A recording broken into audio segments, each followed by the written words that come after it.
Welcome back to the D20 Syndicate podcast. Halloween! Spooky. That's right, it is our extra spooky Halloween one-shot with some returning characters. If you'll recall, last year for Halloween, we did another one-shot featuring characters from a guild that are... what would you call them? Ghost hunters? Supernatural investigators. Yes, supernatural investigators. And we thought we'd bring them back again for another Halloween one-shot, because why not? Let's see what they're up to. I am your host and DM, Seth, and around the table, we have our players. I'm Billy, and I play Igby Brumblegast. I am a Ghostwise Halfling Ranger. I'm Tomas, and I play Lido Delavere. He is Chief Blade at the Mountain of the Moon's Monastery, and he is a Blade Singer Wizard. Elf. I'm Lindsey, and I play Fubs, and Fubs is a variant human rogue, and he's 7 years old, very chubby, and not supposed to be here. And I'm Michaela, and I play Fletch Bangarang Jr. He is a gnome rogue, and he's just here to party. That's right. Fulfill his dad's legacy. I'm also here to fulfill Fletch's dad's legacy. I'm here to piss everybody else's pants. That's right. Each week we record for your listening pleasure, but as I mentioned, this is our spoopy Halloween one shot. So we'll see what this gang gets into, and we'll start with a little bit of a recap. Before that, we have a review. Like last year. Review? Yeah, we had a review last year weird. too. And never since, but now this year, again, we have a review. This one is from Facebook. You can leave reviews on Facebook if you want. Sometimes I'll look at Facebook and I'll find them. But this one is from Samantha. And Samantha recommends the D20 Syndicate. Okay, The best Samantha. group to listen to and learn from, in my opinion. I've been playing D&D with my husband for a couple years and didn't quite understand what I was doing. Listen to this group has helped me so much. Plus, the characters they've created are amazing. If you guys read this and possibly remember Season 1, Episode 22, pre-game conversation, Like it was yesterday. there is a purple Power Ranger in Power Ranger Jungle Fury, just so you know. I have no idea what that's in reference to, Samantha, but I appreciate your recommendation. Thank you, Samantha. we must have been talking about, like, is there a purple ranger? I think we were like, that's it'd be sick if there was a purple Power Ranger, and then just left and then it at everyone that without listening is just Googling. like, you fucking moron. Everyone knows about the Purple Ranger. Everyone. Yeah. All right, shall we get started? Yeah. I thought you were going to recap. Yeah, I'm going to recap. I'm going to start He's by stuck in recapping. recap voice. When we last saw this group, you gang had been fucking around with a haunted inn through some trials and tribulations and some division in the party. You guys were able to discern after the scary adventure that it was all kind of a ruse, though it ended kind of spookily, leaving you guys sort of abandoned in the woods of Corcoligo. It is now 4 months later. You have all been on a few more adventures as part of the guild, whether official members or unofficial members.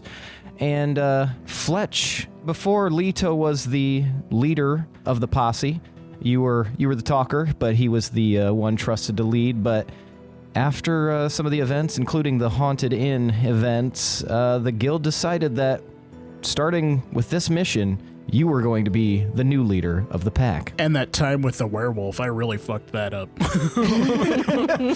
Yeah, the werewolf thing was, it didn't help. I just stabbed a lot of people that I thought were the werewolf. You and guys they were remember not. when Lido killed a baby? Yeah.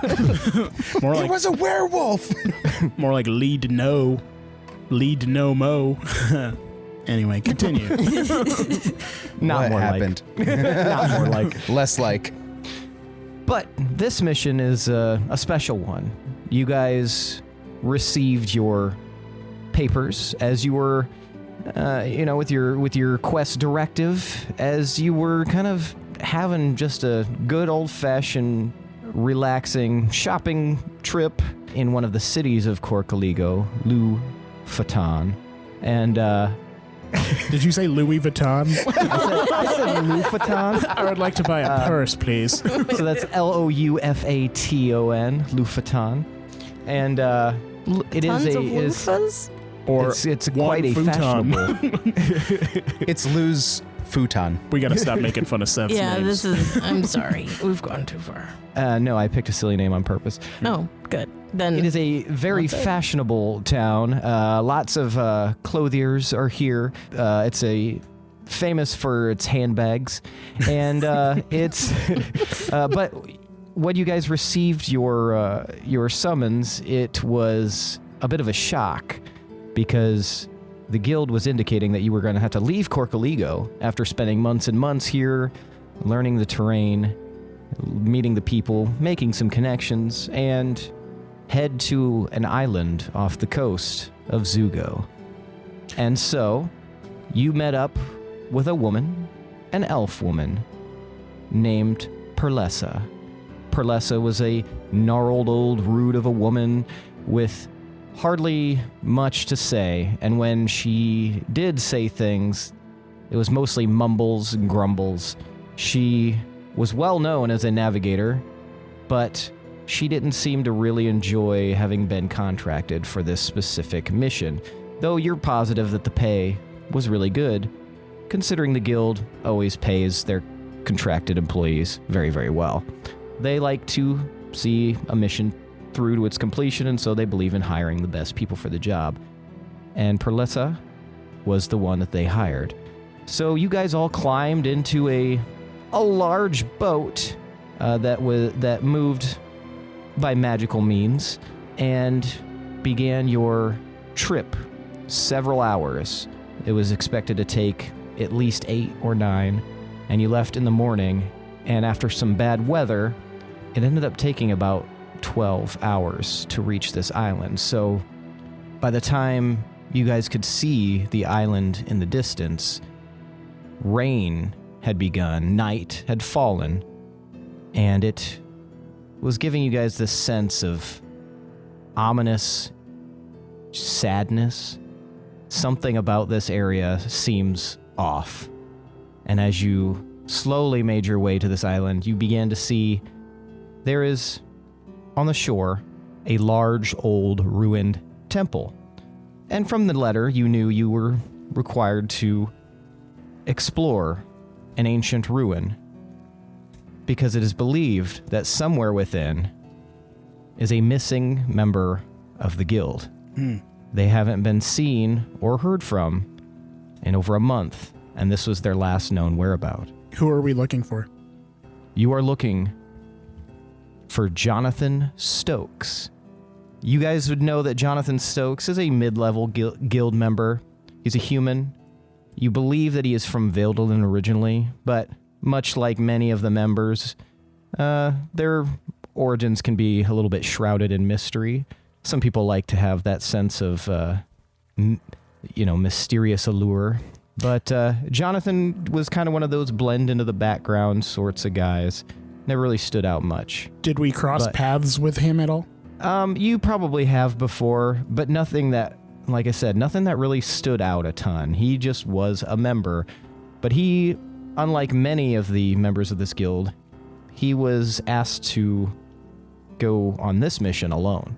You're not even 100% sure what his skill set is, but if he was sent alone, perhaps he's supposed to be fairly competent. What does he look like? He's a human. He's got light brown hair, very unassuming. Probably the most predominant feature is he's got very thick eyebrows that are a little bit darker than his hair color. But other than that, he's kind of a forgettable guy. Okay. And as the three of you and Perlessa make your way to the shore, lightning cracks overhead. The boat reaches the beach, a rocky beach, and you guys can stare up now at this ruined temple, the only light from the cracks of lightning in the sky. And you just hear Perlessa go, "All right, get out. Is it raining? It is raining hard. And what type of temple? Do we know what type of temple this was? Was it a temple to a specific god or You were deity? You are unsure. You just know that it is some sort of old ancient temple. Ideally, they would tell you, but if there's no information in there, it's likely the guild doesn't even know. Okay, so super ancient. They just know it's ruins. The architecture, is the architecture familiar or associated with any particular culture? You can go ahead and give me a history check. Siak. Many thanks for the journey, Perlessa. We are in your debt. Yeah. Pearl, would you be able to get us just a little bit closer? She looks down, looks up at you. These are new boots. And she gets an oar out and starts chopping at the shallow waters and dragging the boat closer. About 10 feet. There. That'll do, Pearl. What did you get for your history check? That was a whopping 2. 2. It's old. It's an old ruin. It could be a couple of different things. It's, a lot of it's deteriorated. It doesn't ring any bells for anything specific. You guys are off the coast of Zugo, so maybe it's Zugoese in some reckoning. But yeah, Perlessa, she stares at you guys. Okay, you can get out now. Now, are you meeting us back here, or do we need to register our own means of transit afterwards? I'll be here. I'm not going in there, though. Yes. Well, thank you. Now, Igby, I must remind you that caution is our friend. One of our last adventures, I kind of waved my hand and said, "Oh, it's going to be fine," and then it was very much not fine. I suggest we stay on guard this whole time. I just kind of assume everything is not fine all the time, man. Do you need help getting the capybara out? Roger. I walk up and slap them both on the back. Ah, Boys, things will be just fine. We're gonna march into that temple, we're gonna find Jackson Smokes, and we're gonna get on our way. I do think it's quite odd that they sent him alone here. I think it's quite odd that we're looking for a man with no penchant for fashion or flair, and someone who is described as nondescript. Yeah, how are we It's supposed odd to that describe we- him to them? Planned this trip during a storm. Thanks, Travelocity. Expedia.no. Yeah, I'll hop out of the boat. Lively. All right. Lively. I do a pretty cool jump off the edge of the boat. Gotcha. Roger hops out, and then Igby hops on top of Roger, and then Breaks his has back. Roger take him ashore further inland. So at the moment you guys are out of the boat, Perlessa begins rowing away and goes out at 50, 60 feet, then about 100 feet. And you watch as she takes this big heavy chunk of metal and drops it over the side and then just sits there and stares at you guys. Now that seems quite odd. Isn't she exposing herself to the elements out there? I mean, it doesn't seem good. We also might need to run away, and she's quite far now.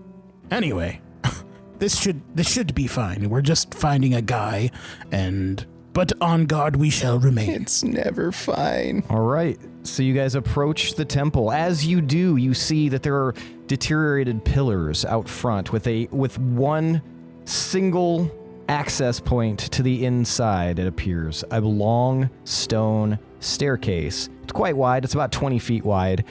Goes up probably 50 feet to a landing, and then an archway that is crumbling. You can see on the outside of the archway is one basin for where you might stow a lantern or perhaps a mage light.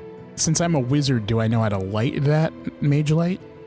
Yeah, probably. Give me an Arcana check. Yeah! Oh, I forgot to roll manual. Damn it. 18. You silly. 18? Yeah. You. What spells do you have at your disposal that are elemental in nature? I have Ray of Frost. I have Ray of Frost. You could use Ray of Frost to activate this Mage Light. Okay, I'm gonna take out my sword, and I'm gonna cut patterns into the air that form the shape of a snowflake. Okay. And then I'm gonna slam my hand in the middle of the snowflake, and it's gonna shoot a beam at the Mage Light. All right, the minute the Mage Light hits it, the lantern lights, and you can see within the the first chamber of the temple, it looks like a long hallway, and far at the end, another Mage Light goes up, bathing the area in like a dim glow. Ooh, I've still got it. I mean, I'm not old for an elf, but I still got it just in case. Good job, Lido. Would you like to lead the way, Junior? Don't mind if I do. All right, Fletch, you start marching in? Mm-hmm. All right, it is pretty dark in this initial stretch of hallway. Give me a perception check. It's 5. 5? Fuck.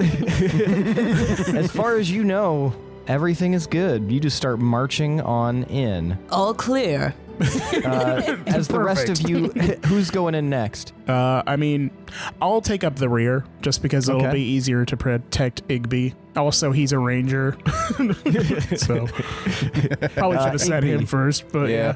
Igby, would you like to give me a perception check? You got it, dog. And you actually may not have dark vision, do you? Do the mage lights not light anything? What the shit? It just lit something at the far end of the hallway. Everything in the stretch between is dark. Ah, turds. I have dark vis. No dark vis here. Okay, so it'll be at a disadvantage then, because it's pretty dark. Tight. Excellent. Okay, so first one is a 14. 14. 14. Okay, yeah, you're not hearing or smelling anything weird as you move through this first passage. Just following Fletch toward the end, I assume. Yeah, just I got one hand on Roger and just kind of eyes darting back and forth, looking in all the corners, up at the ceiling, and anywhere where there's just like darkness permeating. And the ceiling is kind of sweating. Well, you probably can't see this because it's dark, but it's pretty high up, you think. Okay, vaulted ceilings. Gotcha. Mhm. All right. And this does Lito. seem like human design. Give me a history check. 12. It's hard to tell. You don't know for sure. It's so deteriorated that it's hard to know. This must be an IKEA ruin. Can we see a second floor from where we are? You cannot. Okay. It just kind of disappears into blackness. Into darkness, yep. Okay. Lito, why don't you give me a perception check? 13. 13. Stupid real yeah, dice. you're not really seeing anything. Do you have dark vision? I do. It's pretty much a standard hallway, but old and deteriorated. Pretty basic at the moment. Nothing too spooky. Nothing to set your teeth on edge. This all seems above board. Maybe I was wrong to be cautious. At that moment, all of you hear a shuffle behind you. I spin around with my sword drawn. I hide under Roger. Just roll under his belly. I immediately pull my hat of disguise down. What are you all of disguising as? Yeah, what are you disguising as? My mental image of Jonathan Stokes. So is it just like this blank, featureless? Yes, it's basically like an outline of a human. It's just just kind of Jason Biggs fuzzy. with a hat. It's just a walking stick figure. As you spin around, you see framed in the doorway, just as a crack of lightning appears overhead, a small, chubby form standing in the entrance. You're kidding me. Fubs. Where's Johnny? For really, where'd he go? Oh, gods. Is there no escape from you? I'm always here. We went across the sea. Me too. Just had a tugboat tied to the back. Oh, no. I'm even better. Look at my hat. You see a helmet with a propeller on the top of Fubs' head. Well, Fubs, I must admit that is a pretty jazzy hat. Thank you very much. You bring ill omen. Every time you show up, it gets worse. And he's bringing it with style now. Thank you kindly, Fletch. I agree. Does that actually do anything? Of course. Everything I do does everything important. Okay. Trust me. Well, can you just not hug the walls? Just stay away from the walls. Why? Because you got sucked in last time. The walls have so many secrets. The chances All right. of this temple being built out of the same wall material that house were built on, that just doesn't even make sense. Different walls. All right, I'll get another Still waiver. secrets. Hold on 1 second. And then I fumble through my bag for another security waiver for Fubs to sign. I don't mind waivers. Let's go ahead and... Once again, this absolves us from any ill fate regarding your fate. So your fate is in the hands of the gods. Fubs writes his name in all caps. Don't forget to offer the insurance package. Oh yes, for another 5 gold, you can get insurance. I don't need insurance where we're going. Do you know about this place? I have an inkling about what's about here. I've been through some stuff since I've seen you last. Okay. Well, One might say I hugged the wrong walls. maybe you... Do you know about Jonathan Stokes? Have you seen a man about yay high? Looks kind of like Fletch right now. Pretty unremarkable. I might have seen him already. All right, where is he? I think we need to explore and find out, huh? Where did you see him? Here. You've already been here. Am I, or can I just lying make it out up? of his ass. Let's see where you're going with this, folks. I've actually been here a while. I have a way of communicating with the dead, and they led me straight to here. They told me you'd be here soon. And now I'm here. Well, I can't fight that logic. Maybe you should lead the way then. All right. In the shadows? On the walls? Whatever suits you best, Fubs. Fubs sinks into the wall and tries Sucked in right away. tries to become part of the wall again. Hugging the walls in all the dark places. Never learning and getting sucked into bad places a lot. All right, so Fubs, you begin shuffling across the wall. What are the rest of you guys doing? Sighing. I'm moving forward stealthily. All right, give me a stealth. Are the rest of you trying to be stealthy? Yeah. Yeah, I'll proceed For carefully. sure. I'll try and All right. keep an eye on our rear as we move. Okay. 15. 15. All right, you feel as though you are quite sneaky, Fletch. What about anybody else? I got a 15. All right, you feel as sneaky as Fletch. I'm not focusing on trying to be stealthy. I'm just moving as slowly as possible while staying as close to the group as possible. I got an 8. An 8? Yeah, so You have Fubs, like a you frying pan just scratching the wall. well, yeah, with your new helmet, Fubs, it's like scratching as you're moving. Moving the propeller slowly. And then it makes him fly in the air just like an inch every now and then. It's a really loud hat. Just like every time it spins, it's... Yeah, you are making all sorts of noise, Fubs. For some reason, it sounds like a Harrier jet. We are so dead. Eventually, you make it to where that other mage light was, and sure enough, there's a door. A closed door. You're the leader, Fletch. What shall we do about this door? Well, when a door is closed, you knock on it. Are you gonna knock? It's called manners. Do we want to alert everything in here, or if there is anything in here, that we are here? That's why you knock softly, so only the person on the other side can hear. You gonna knock? Right. I I rap on the door softly. Okay. I reach up and grab Fletch's hand right before they knock. Hang on a second, Fletch. I just Do you want to do the knocking? Oh God, no. Go ahead. No. Go ahead. Just give it a nice firm rap.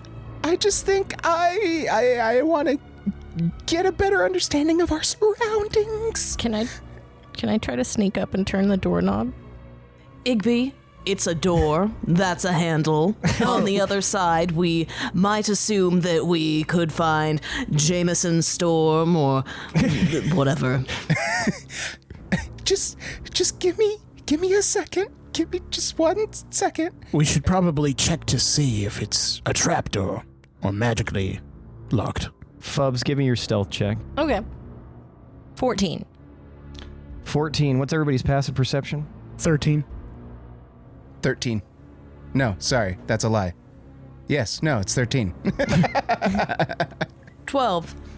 Yeah, Fubs, you just barely sneak by when everybody's like discussing what they should be doing, and yeah, you can open the door if you want. Okay. I'll just quietly and try to sneakily just inch it open a bit.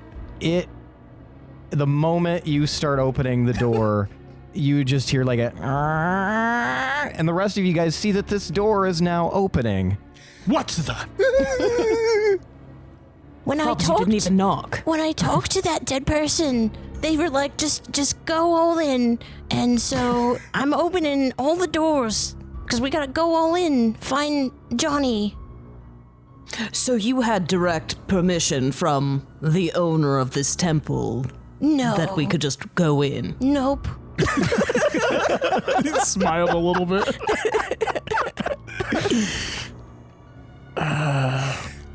Well, at least it's not locked. If we encounter a lock somewhere, I'm prepared. Okay, guys, just give me 1 second, okay? I think we've all picked up a lock-picking kit at one point. Yes, but this is a cooler way. All right, Igby, what are you doing? I'm gonna put one hand on Roger's forehead, and we're both gonna close our eyes, and I would like to cast Primeval Awareness. You instantly know that there are undead in this facility because it's 1 mile, right? Yes. Yes, instantly you are filled with this sense of there's undead here. Guys, we've got company. Please be more specific. Yeah, what kind of company? The undead kind. Oh, shit. Oh, yeah, obviously. Oh, you knew that. Oh, the ghosts. I talked to Tilly. Tilly? Tilly told me to come here. She said she might be hitching a ride, too. Who is that? You mean the ghost told you they're gonna possess you? No, they're not going to possess me. I've only been possessed twice, but not by Tilly. You were possessed, Fubs. Yeah. That was partially what I was doing for that time when I was away. You see, I was trying to sneak up on this cult, and turns out when they were trying to summon someone from the dead, the dead started talking through me. I didn't It prepare changed any me. spells for the undead, so we are at a severe disadvantage. It's fine. I can talk to a few, just now and then. Maybe. All right, do we? Well, sounds like Fubs is gonna lead the way then. Yeah, do we Yeah. trust They're the Fubs? ambassador for the might just dead. be Tilly. It's fine, Igby. Fletch, may I speak with you momentarily? You cloister away with Fletch. We need to fire Don't leave me with the ambassador for the dead. We'll be right back. 1 second. Tilly's fine. Are you having hesitations? I'm just concerned about Fubs. Do we trust him? I mean, he kind of got us through that last adventure, but he's saying some very wild things, so I don't know if he can actually talk to spirits or if he's just crazy, but... what do we do? Counterpoint. He does have a new hat. That is true. He is resourceful, I will give him that. So would you say you're possessed right now? I'm definitely probably not possessed. Or I've always been possessed since I've known ever, so... It is frightening that he managed to find us still yet. I think his detective work is top-notch, Well, so he I signed say... the waiver. Should we just... this sounds bad, but do we just point him directly forward and then see what happens? Do we hear this? No, I'm trying to be quiet. Okay. Yeah, you get they're closer away. Okay. I would say yes, he seems to be the most familiar with this place, so... Lead the way, Fubs. All right. Go ahead, boy. Go ahead, boy. And Yeah, you hear lead the way, Fubs. Go ahead, boy, from those two. It's okay, Igby. Trust me. I've talked to so many dead people. We'll be just fine. and I'll slink back into the wall and try to be And- stealthy again, hopefully better. Okay, what's your passive perception, Fubs? That'd be 16. Damn. 16. Nice. Yeah, you're like looking around. It's dark. You don't have dark vision, I assume, even No. as your variant human self. So yeah, it's really dark on the other side of this door. Are you doing anything other than sliding against the wall? I'm just going to be looking for, just really looking for anything that might give us clues or hints of Jonathan, maybe like traces of cloth or something that he was wearing. I don't know. Well, Fubs, you are looking around. Give me an investigation check. Okay. I'm going to do eyeball for this one, my eyeball dice. Oh, I shouldn't have done the eyeball dice. Shouldn't have done that. Shouldn't have done that. I have regrets. Okay, that would be 11. 11. You are not finding any evidence of cloth or trails or tracks or anything. It is quite dark, although you are aware with your passive perception that fortunately you were slinking against the wall, because directly in front of the door, as soon as the light kind of disperses, there's a gigantic hole in this hallway that goes down very far. Oh, jeez, guys, watch out for the hole. Is that by design, or is that just a stylistic choice? No, you can't trust IKEA. I look into the hole. Okay. I'm curious. Give me perception check. Roger, stay back. 7. 7. It's dark, but you do see that the edge of the hall where the hole begins looks broken. We can't experience danger if we don't see it. We'll be fine if That's we a keep fair rolling back. point. Are we gonna go down the hole? You do know that with your, just from Fubs and from your inspection here, you would have to slink along the wall for this little outcropping in order to proceed, because this hole is deep, takes up almost the entire span of the hallway, and goes at least 30 feet. Are there any more mage lights? Not in this area. This is very dark. The only light you have is from this hallway. Can I go back and grab one? Are they like mounted in that you can't remove them, or are they like They're like pushes? a basin. You could try to wrest one from the wall. I'm gonna try and do that. Okay, we- give me a strength check. Can we see like what's below in that hole, or not really because it's dark? Not on with the rolls you guys had. Okay. 11. 11. There's a little bit of give. bastard. You wouldn't be able to do it by yourself. Maybe you could if everybody helped. My pride is too high. I'll just leave it after a moment of struggling and Okay. come back. All right. Looks like it's a hallway in the dark. So do you guys shift along the outcrop? Will Roger Yeah. have difficulty getting across? Roger would likely have difficulty getting across. Could I hold Roger? No. No, Roger's probably bigger than you. How far Okay. across is the gap? Like how far? 30 feet at least. Oh shit. Okay. Do you guys just want us to stay here and be lookout? Why do you both have to stay here? Wow, we're kind of a package deal, man. You want to stay alone in this place? I'm not alone with Roger. Well, how are you going to communicate with the undead that are here if you don't have Fubs, our undead translator? I don't want to communicate with the dead. Well, what if they come up and they ask you a question like, how do you get around this hole in the floor? Where did it come from? Well, then I suppose I'd answer them.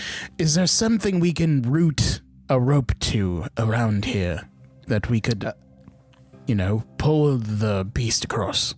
I mean, You don't see anything. There's just this ledge, and maybe if you guys all like used your strength, you could like, levy Roger across.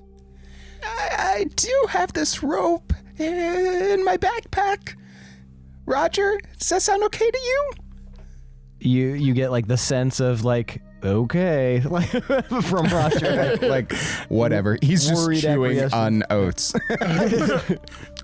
If a capybara could raise its eyebrow. Capybara.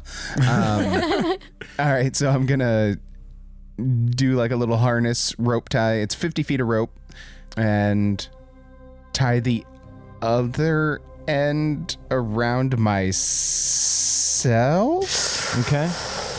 What's your strength score, Igby? Shit. None of us are strong. 10. 10. How much would you say that Roger weighs? Roger probably weighs about 125 pounds. Okay. You could do that. You'd be doing it at disadvantage because you'd be on a ledge with nothing to grip onto, but you could make that attempt. If you had help, it might be easier. I have a suggestion before strapping yourself to this creature. I'm all ears, man. I say 2 of us go across the chasm, you with the rope, and then 2 stay behind, and then pull him across. We tie him to the rope with another rope, and then we pull him across like a pulley system or something. And if he starts to fall, we can pull the rope taut. Oh, I think that's genius. Okay. Roger, you ready? Who's going across? I'll go across. Okay. So Fletch is going to go across. Who else? I'll go. Me. Oh, Because I'm so- still. So Slunk up. 3 of you guys are going to go across? That's a bad idea. Nope. Which I thought I already was. No, you're like still Sorry. moving slowly. All right, Igby will stay then. Okay, so Fletch and Fubs. Sorry. I mean, Tubbs is Take correct. great Slip. offense to that. That's your last name, Fubs. Right. Flubs toes. So yeah, both of you guys are both small, so you don't have too much difficulty navigating this ledge, but you guys are it's going to require just a general athletics roll. Oh no. Okay. So both Fletch and Fubs can give me an athletics roll. Okay. 7. Okay. Oh. Okay. 20. Dirty 20. 20. All right, Fubs, you have no problem navigating this ledge. Fletch, it's a little slippery, kind of slimy, and as you're like moving along, you slip. Give me a dex save. Oh, farts. Was that a natural 1? Can I try to Natural grab 1. Fletch? High or low, Fubs? Hi. You can try with disadvantage a dexterity save to see if you can grab Fletch. Okay. Oh yeah. Oh, God. Oh no, I don't. Do we have I part of the don't. rope? I would assume that you guys... Wait, was the rope going across Yeah, first? the idea was for Okay. them to take the rope with them across. Yes, so you do have part of the rope. So does that maybe... So that will make it no longer with disadvantage. So whatever your higher number was, Fubs. Okay, that'd be a 20. 20. Okay, Hey, yeah. hey. You like have the rope, you pull it taut, and Fletch, you like kind of crash into the rope as you slip and fall, and you're able to grab onto it and be thrusted back onto the ledge. I got you. Oh, Moons, be careful. Tubbs, that was an excellent... Excuse me. Thank you. I am so sorry. It's Fubs. okay. That was a great save. Thank you. Yeah, you're I- strong and admirable. Sometimes we all fall and slip.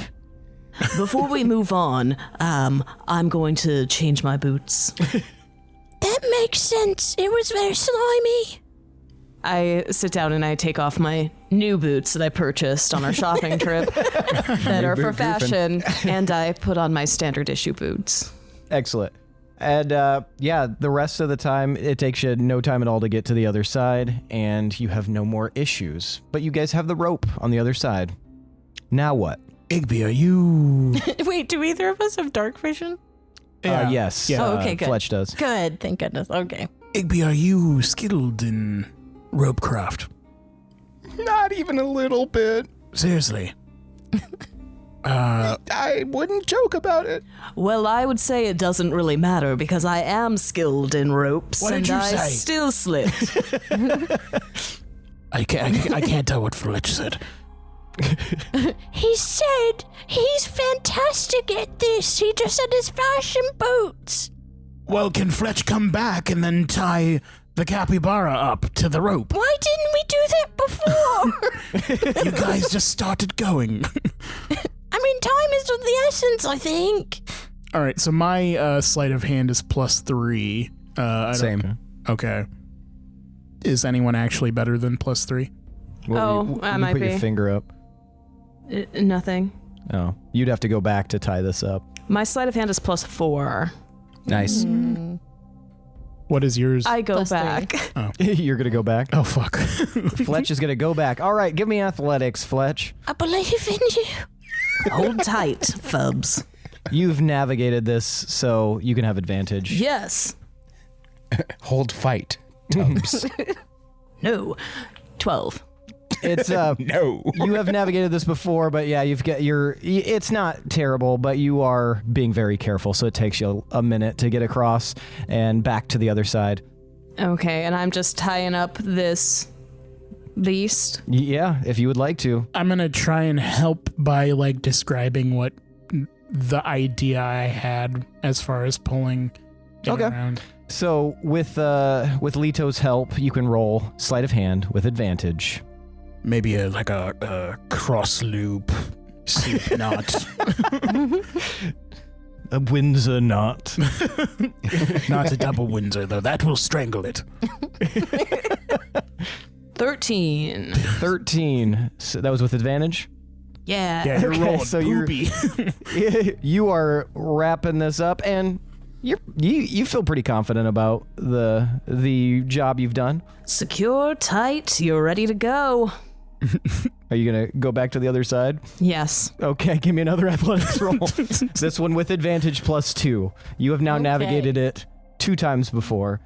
Ooh, that was a natural 20. Nice. So you're like skipping across this now, Fletch. Your confidence is booming. You've secured this capybara. You know this ledge now like it's an old friend. You have no problem getting across. Just like that, Cappy. Go ahead.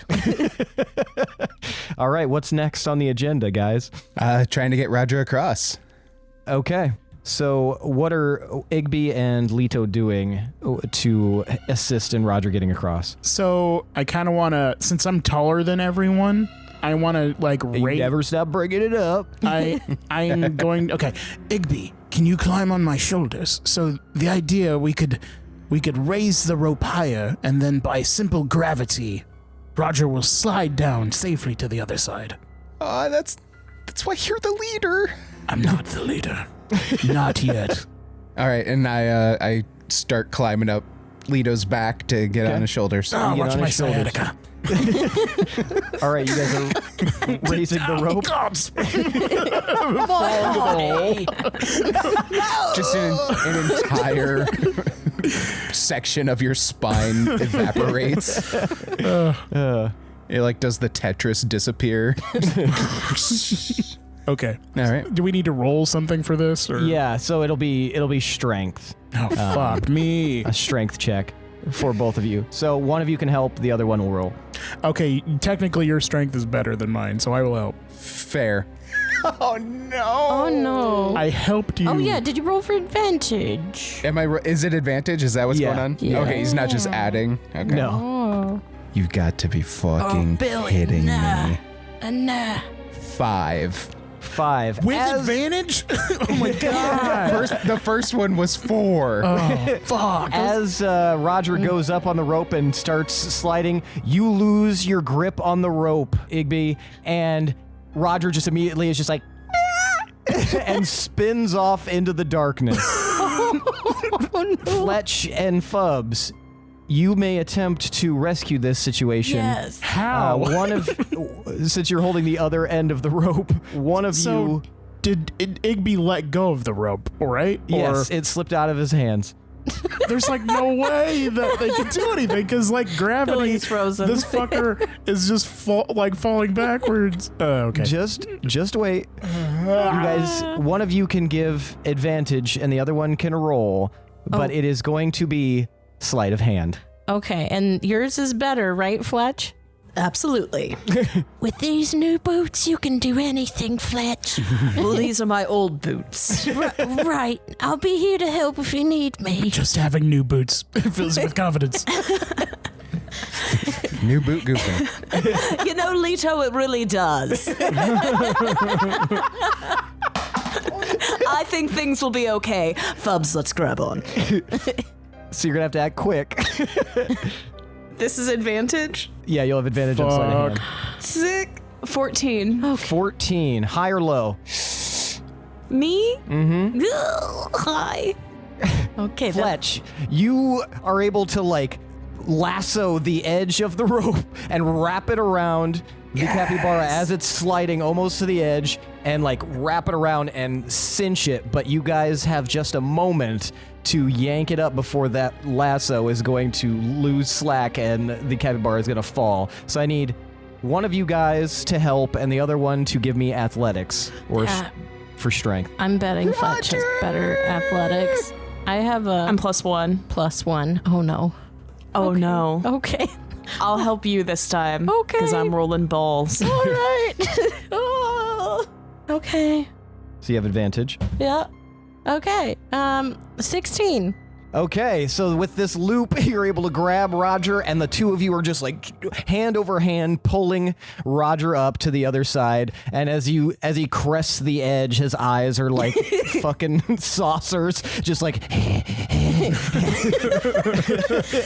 I'll as he makes it to the immediately other side. hold his face by mine and be like, "What did you see, Roger?"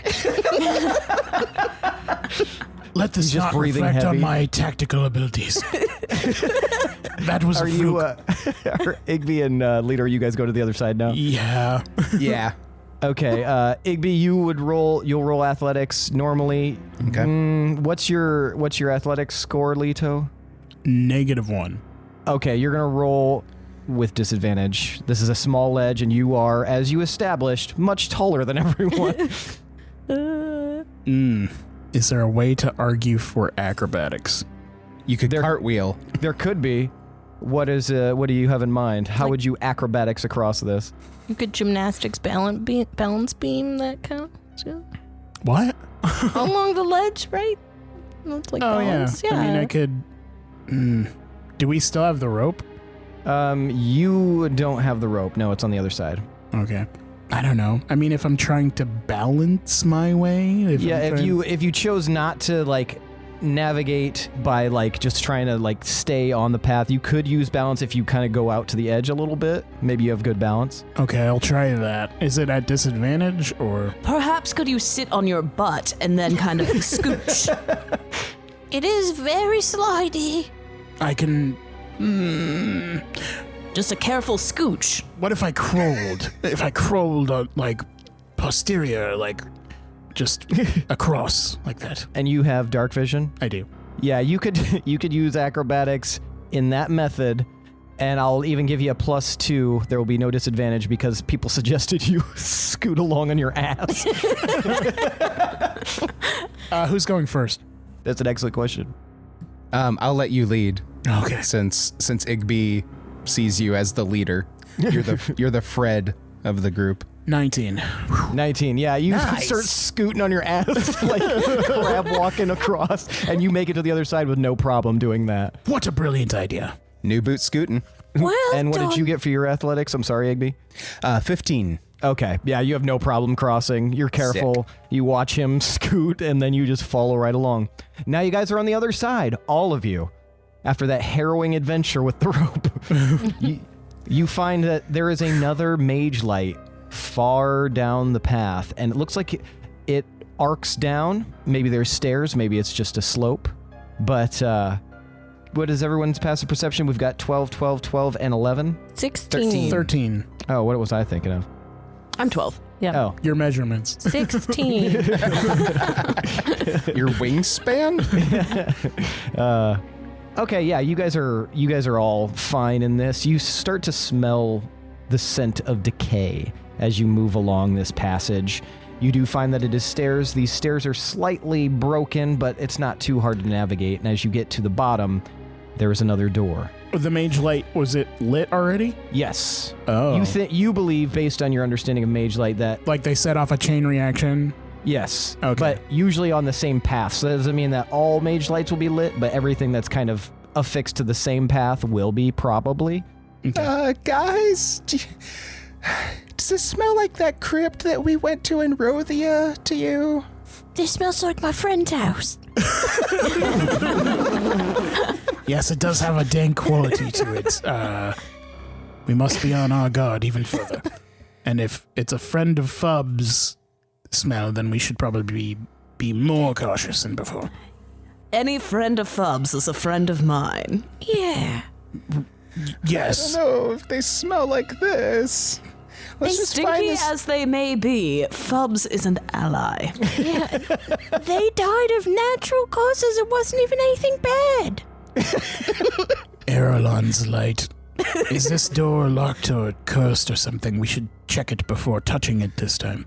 Can I do an Arcana check on it?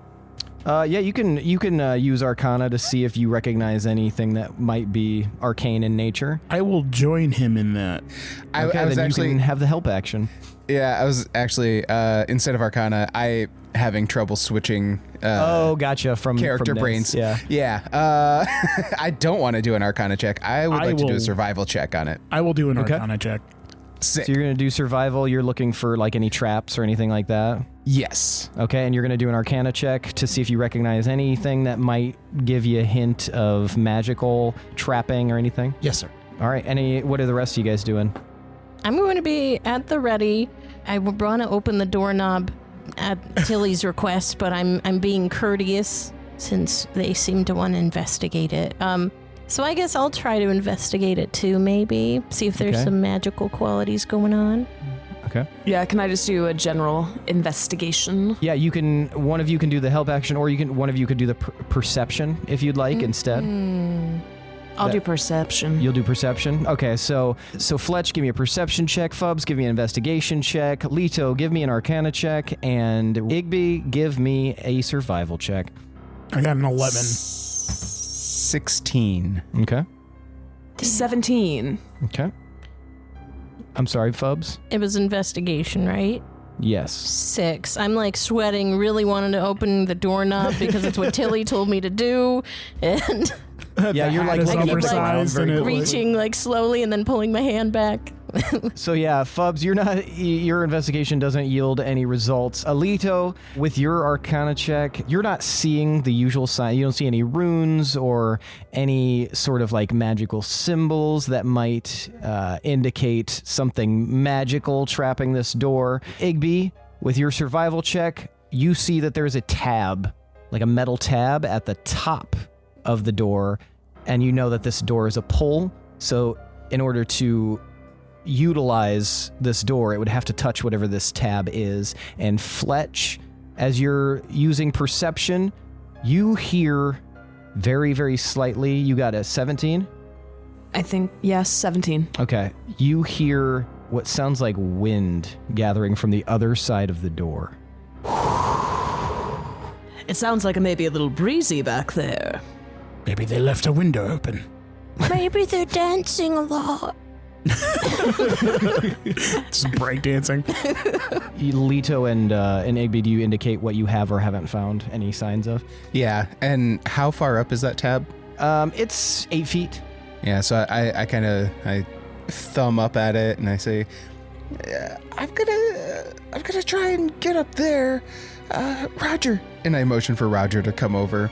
Okay. And I grab him behind the ears and I just put my forehead on his forehead.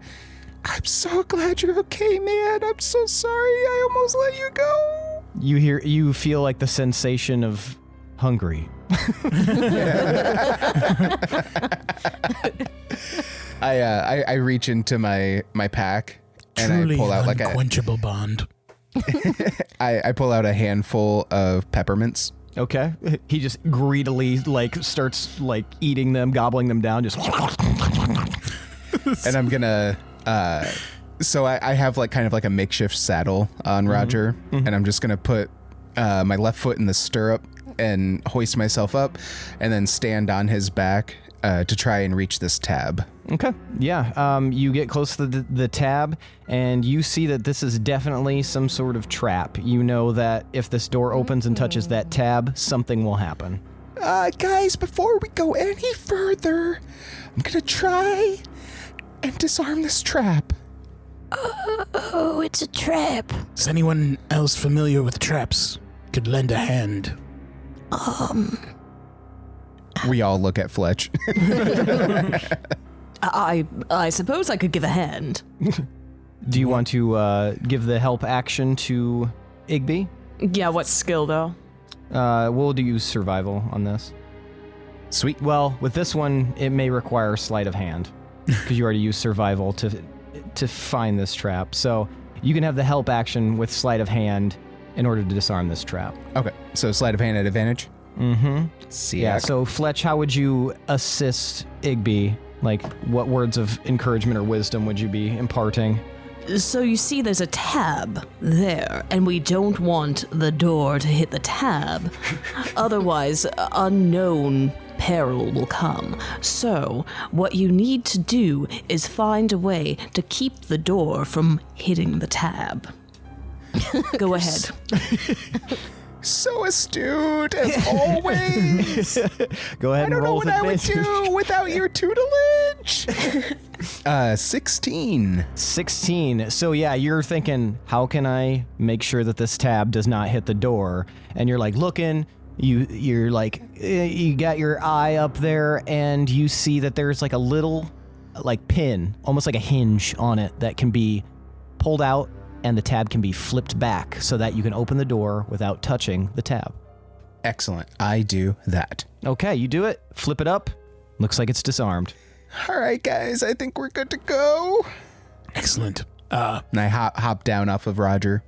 Fubs, would you like the honors? I would love the honors. Also, Igby, do tell if Roger decides to share what they saw when they were swinging in the depths. And then I'll open the doorknob or handle. How are you guys arranged right now? I'm in back. Bringing up the rear. Oh, we are both in Or back. if Leto prefers to bring up the rear, I'm just in front of Leto. Okay. Yes. Fletch, where are you at? Directly behind Fubs. Okay. Fubs, you open the door, and there is a tremendous wind that hits all of you. Ruffles your hair, kind of pushes you back a little bit. Does then it you stink? guys, it does. It smells just like decay. Then you guys feel the wind shift, and it feels like it's pulling you. I need everyone to give me a strength save. Leto being in the back, you can have advantage. Oh no. Goddamn with the strength saves. Oh no. Ooh, Ooh. Okay. 4. Okay. Mine is Oh my god. mine is a -1, but I somehow got a 14. Okay. 11. No, 9. 11? No, 9. I have -1, not +1. Why are we all 15. not strong? Okay, Fubs, you grab onto the door as you had just yanked it open and kind of hold on to it as this wind starts pulling on you. Is my propeller just Yeah, your propeller's flapping really hard. Your feet are off the ground a little bit, assisting you in this. Igby, you latch on to Roger, who doesn't appear to have any issues whatsoever resisting this wind.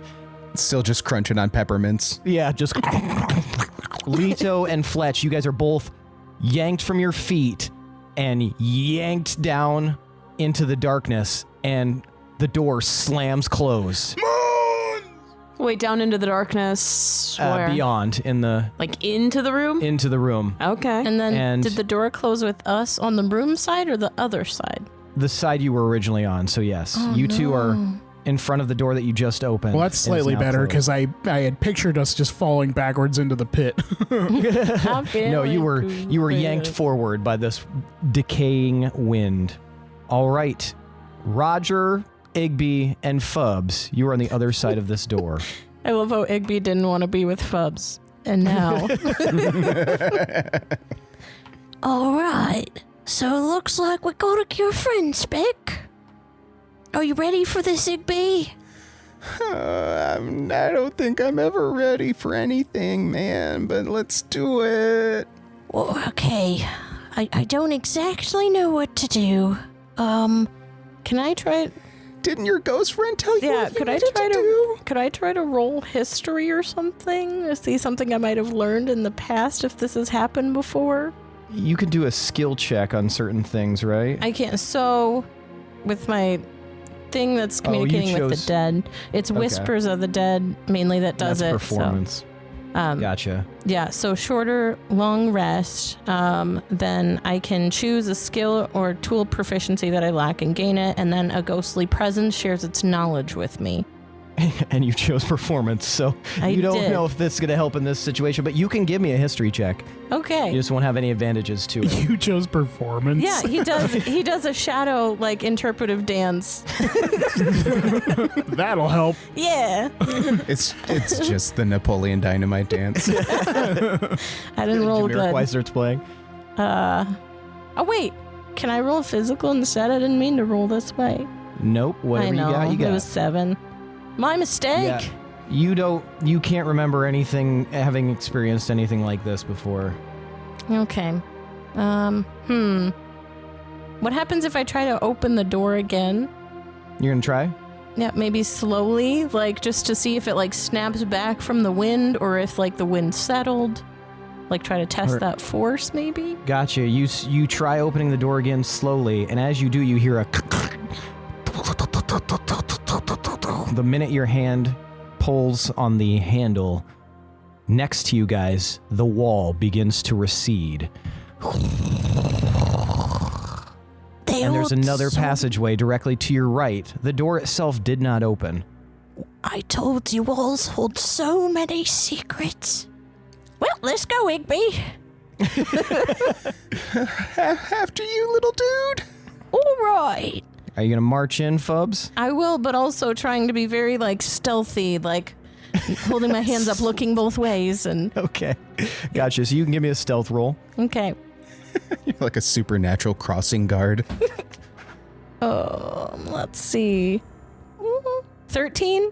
13, okay. You feel pretty stealthy. Igby, what are you doing? Just following a little bit behind with Roger. Look, again, just sort of my default coward, darting eyes, going as slow as possible. All right, gotcha. You guys enter this tunnel. Leto and Fletch, you guys feel yourselves being whipped around through the air by this wind. You're not on the ground. You are definitely falling or flying or something. Son of a bitch! Where is the floor? Leto, keep your bearings. As you're being like spun in different directions. Do I just give in? Give in, no. Maintain your cool and get back to the ground. Okay. I'm going to try and swim in the wind. I'm trying to run towards the ground. So you're running in place. You're bearings. swimming in place. And almost at once, the wind just stops and you guys fall through the darkness. I'm going to need acrobatics from both of you guys. 17. 9. You easily navigate around objects that you think might be like stalactites or maybe even stalagmites. Leto, you don't. You navigate through your fall, not hitting anything. Fletch, you hit a couple on your way down. You were going to take 8 points of force damage. And eventually you guys land on hard stone. It's wet and it smells disgusting down here. It smells like death. Can we get a lay of the room here? So as you guys are kind of like, you're standing fine, Leto, Fletch, you like hit the ground hard. You guys see that there's like a greenish glow off in the distance that sort of catches the moisture in this area. It's pretty dim, but you can see pretty well. You're in some sort of like partially finished like temple room. It's pretty wide and you see that there's some broken furniture that seemed to have been made of stone, but has since been long destroyed. And then down a ways is a large opening where this greenish light is coming from. Should we proceed? Or should we go back for the others? I'd rather not revisit that door. Okay, well, let us be on our guard. Are you guys going to use stealth? Yes. Okay, give me stealth rolls. 9. 9. Okay. Feet are squeaking on the floor. Yeah, you're hitting like little puddles of the moisture. It's wet. Shit. You're not sure if this is water, though. 16. But Fletch is very sneaky, like just kind of hunched down and walking very quietly through the area. As you guys exit this room, you see that there is a cavernous, almost could be described as like a throne room of sorts. There's a large dais at the back where this green light is emanating from, and it comes from a crystal floating above the dais. The crystal appears to be made of like obsidian or some other sort of dark, like black stone, but it gives off this green illuminating light. And you guys also see that there are 3 skeletons standing with their backs to you, facing this gem. They appear to be animated skeletons as they're standing upright, one of them carrying a sword and shield, one of them carrying a bow and arrow, and the other holding a sword. Oh, that has got to be an evil gem if I've ever seen one. Well, so they haven't noticed us yet, right? Nope, their backs are to you. They're about 30 feet ahead of you guys. So, I say we create a distraction and then get the drop on them. I'm fantastic at distractions. Well, what do you have in mind? Because I have another thing that might help us. Well, I could use my hat. I'm still in the Jonathan Stokes form. Okay, gotcha. Perhaps they know young Jonathan already, and maybe I can just walk up there and I can say, "Hey, fellas, how's it hanging? How about that game of pickup ball that we played yesterday?" Oh, that is a great idea. I think it's probably best that we both get the drop on them and attack them at the same time. Might I make a suggestion? And I fumble through my knapsack on the side and pull out a deck of cards. Okay. And I fish out. Ooh, which one? It is a joker. And I'll raise my eyebrow. Interesting. Okay, so this will not activate until you throw it, correct? Yes. And you can throw it within 30 feet of you, and they happen to be 30 feet away from you. So, Fletch, you see Leto take this deck out of his pack, draws a joker card, and raises an eyebrow at it. That's a perfect plan. I shall Card tricks. I shall play cards with them. Now, I will try and huck the card, like, opposite side of us, like, close to the farthest away from us, behind him. And then... Okay. Yeah. All right, so you huck this card, and it, like Gambit, just it flies over, hits the ground, and an illusory image of you, Leto, appears right in the spot that you threw it at, right next to this skelly boy. And the illusion of me is doing, like, sword tricks, like flipping the sword around and stuff. Yeah. This immediately causes all of the skeletons to break from their stupor and turn toward your illusion. What are you commanding this illusion to do? Or are you even able to command it to do anything? I think it's just an illusion meant to distract. Okay. They are distracted. All of their attention is focused. You watch them draw their weapons and look as though they are preparing to attack. You guys can take this as a surprise round against them if you would like to do anything. Sneak attack! I would I yell. I would like to take a bonus action and begin my blade song. Okay. Gotcha. As a bonus action. So you yell sneak attack, Fletch. How are you? Quietly. How are you attacking?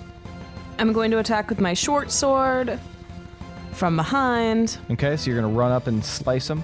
Hell yeah. Okay. I will also attack. Okay. That's it's advantage. Excuse me. 15. 15 to attack. All right, you hit that first one. Go ahead and roll damage. Okay, so I'm also going to get a little extra damage. Okay. 7 plus 10 damage. 10 total damage. Okay. And so, you swipe at this skeleton and it as you hit it in the back. Lito, what are you doing? I will sneak up and I will stab one in the back. Okay. Are you doing the same one as Fletch or a different one? Yeah, I'll do the same one if it's not down. Okay, it is not down. So That's go ahead and roll to attack. 21 to hit. 21 hits. Go ahead and roll Nice. damage. 7 damage. 7 damage. Lito, show me what you got. Yeah. Since it's a rapier, I'm going to shove the blade up through its rib cage and try and pop his head off of the his vertebrae. You do so. Fletch slashes at it, and then you jam your rapier up, and the head just flies off and goes wild. And that skeleton just disassembles immediately, just falls into a pile of bones. Sick. Well done, Lito. Go ahead and roll for initiative. 10. Okay. 14. Okay. You guys have just demolished one of these skeletons. One of them takes a swipe at the illusion, and the illusion disperses. The second one, now confused, wheels around, spots you guys nearby, and Lito, having just popped the head off of one, it goes to attack you. This is the one with a bow and arrow. So it steps back a few paces, and it will attack you with disadvantage. Wow, good thing I had disadvantage because that second roll was a natural 20. Fuck. So what 15, does that hit you? Nope. Yes. Not with my Not you. Oh. not with my blade song active. I want to Okay, say so I it smack fires- the arrow out of the air as I'm spinning the blade around. Yeah, you Hell just yeah. and it goes flying. Okay, Fletch, it's your turn.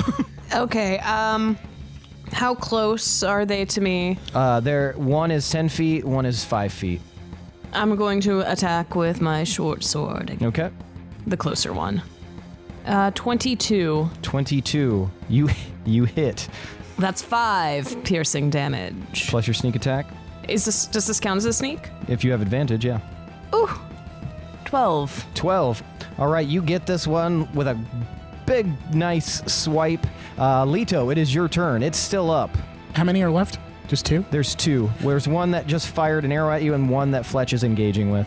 I'm going to hold the rapier two-handed and point it almost like a gun at them, and I'm going to cast magic missile out of it. Oh, both of them? Yep. 2 of the darts I'll aim at the one that's already damaged, and then the other one will hit the other one. Okay, go ahead and I don't think they have a... Oh, is it just a roll to attack? Each dart does 4 damage. Oh, it just instantly does? Yep.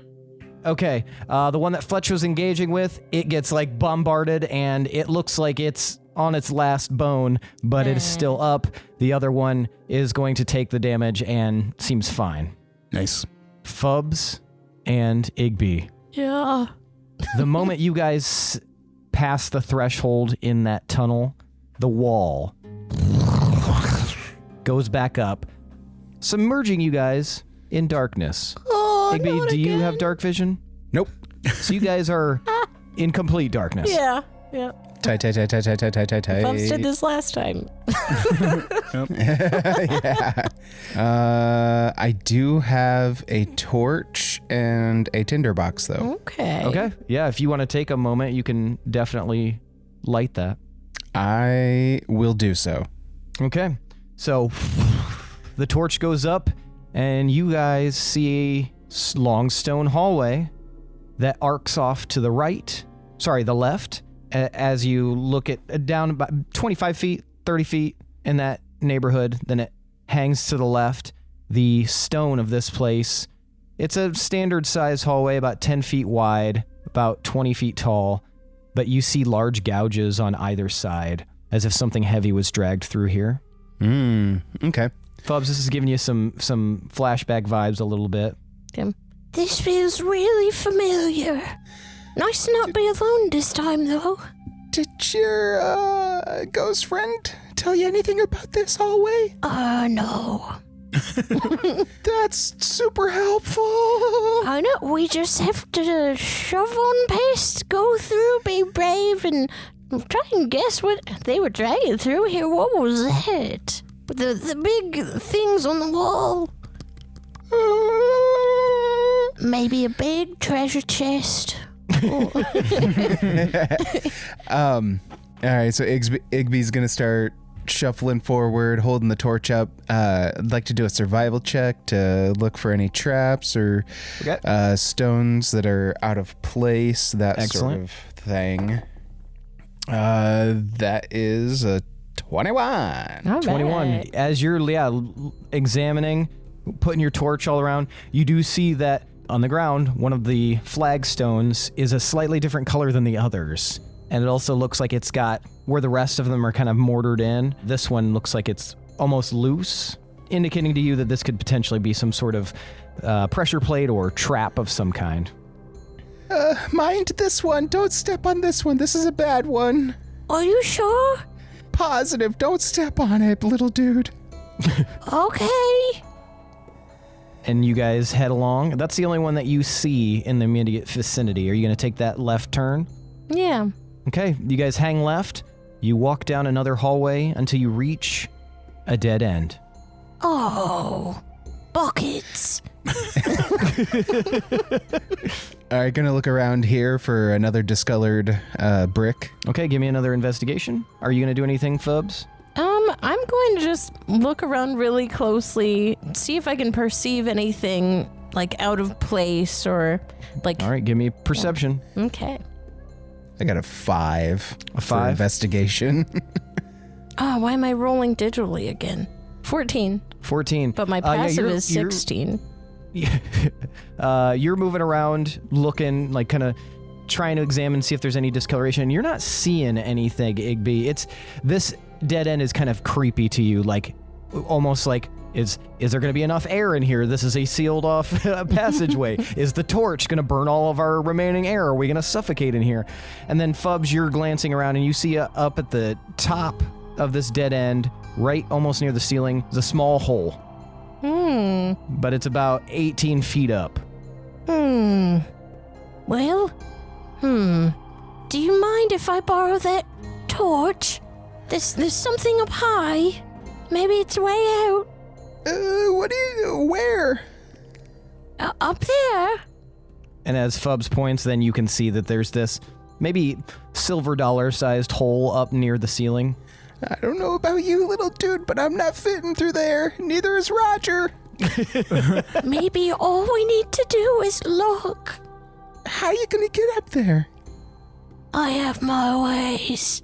Okay. And I hand Fubs the torch. All right, Fubs, what are you going to do?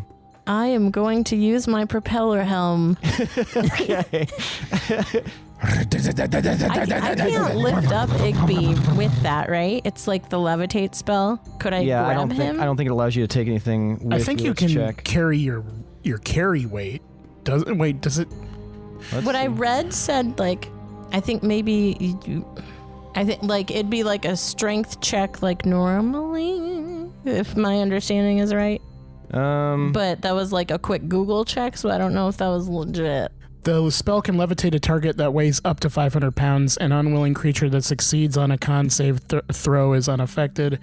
The target can move only by pushing or pulling against a fixed object or surface within reach, such as a wall or ceiling, which allows it to move as if it were climbing. So yeah, it can pull up to 500 pounds, which, I mean, yeah, it would be a strength check to hold on to Igby, but you could, the propeller itself could lift you up if you could hold them. Okay. Igby, do you want a lift too? I'll stay here with Roger for now, man. Are you sure? Yep. Okay.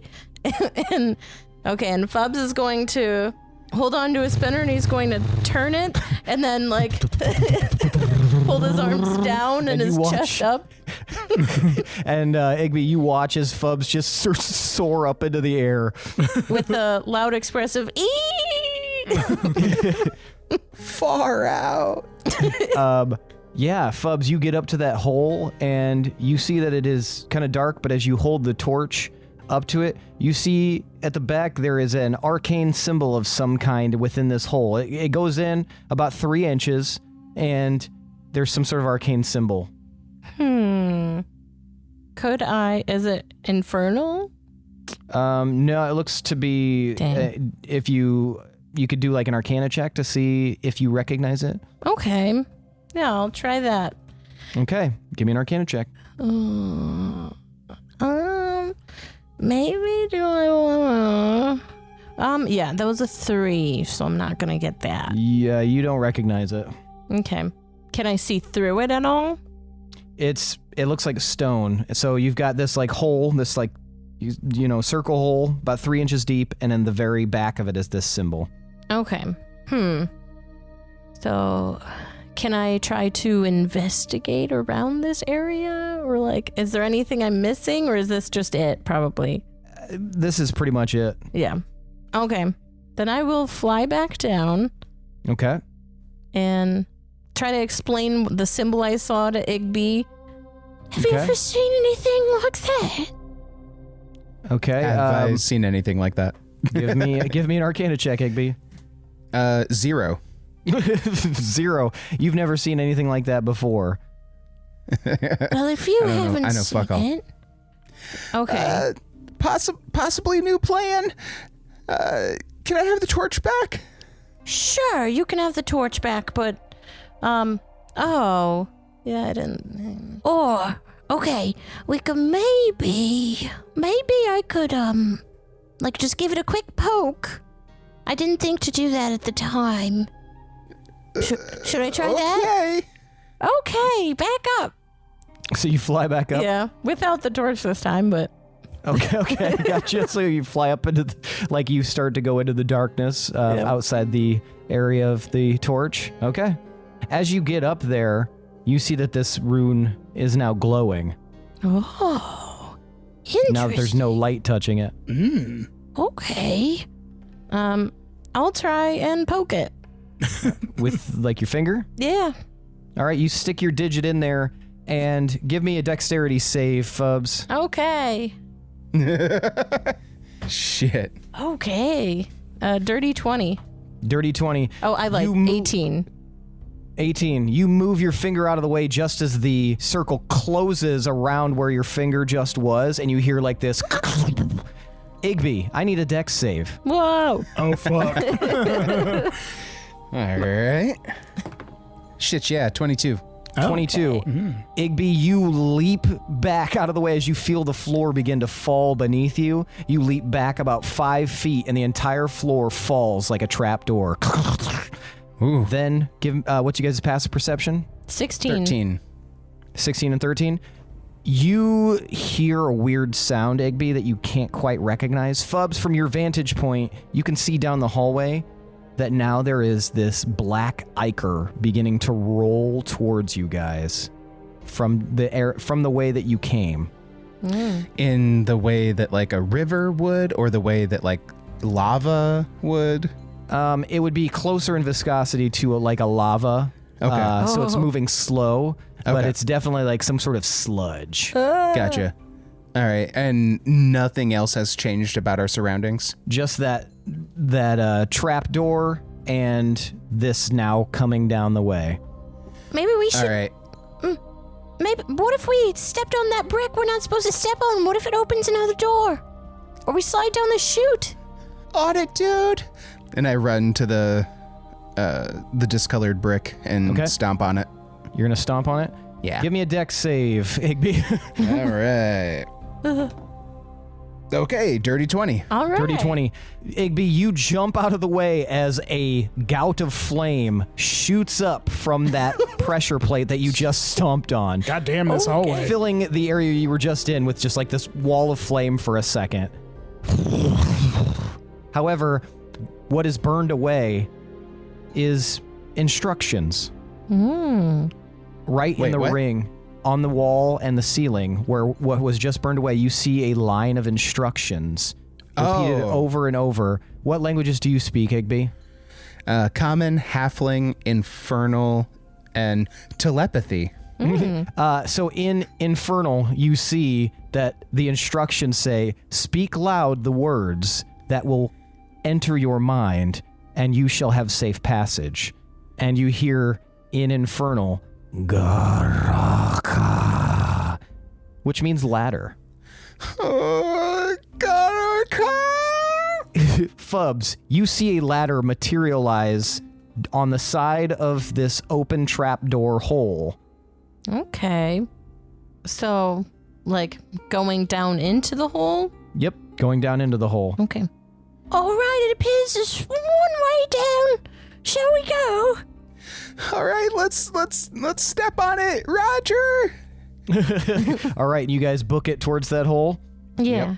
All right, give me athletics. Igby, I assume you're just going to fly down there, Fubs? Yes, yep. I think it lasts 10 minutes, right? It's like, however long the levitate spell out. Yeah, up to 10 minutes. So yeah, I'll keep going. Little dude, do you think you could give Roger a ride down? I could sure try my best. And I'll try to grab Roger. I look at Roger and I grab him behind the ears again. Little dude's gonna try and help you, okay? And his like reins, I kind of hand him off to Fubs. Okay. Careful, little dude. I'll try. All right, you climb down the ladder, Igby? Yes, I got a 16. Okay, yeah, you can definitely get down there pretty quickly. You begin like going down. Fubs, I'm gonna need athletics. Oh, okay, good. 18.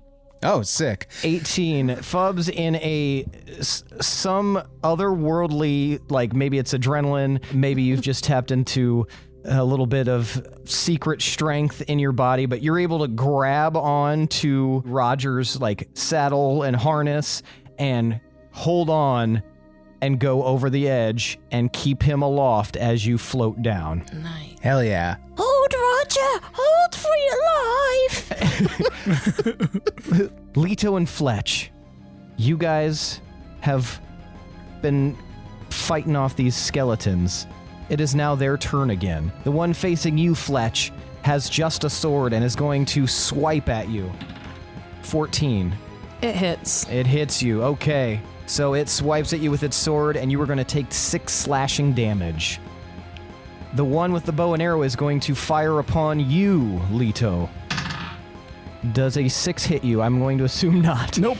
Smacking All that right. fucking Another arrow flies off in the opposite direction. All right. Fletch, it is your turn. Okay, I'm still engaging with one of them. Yep. And he looks very worse for wear. I'm going with my short sword again. Okay. Natural 20. Yeah. Okay. So go ahead, whatever your max dice is for your attack, then roll your attack and add your sneak attack bonus. Okay, so I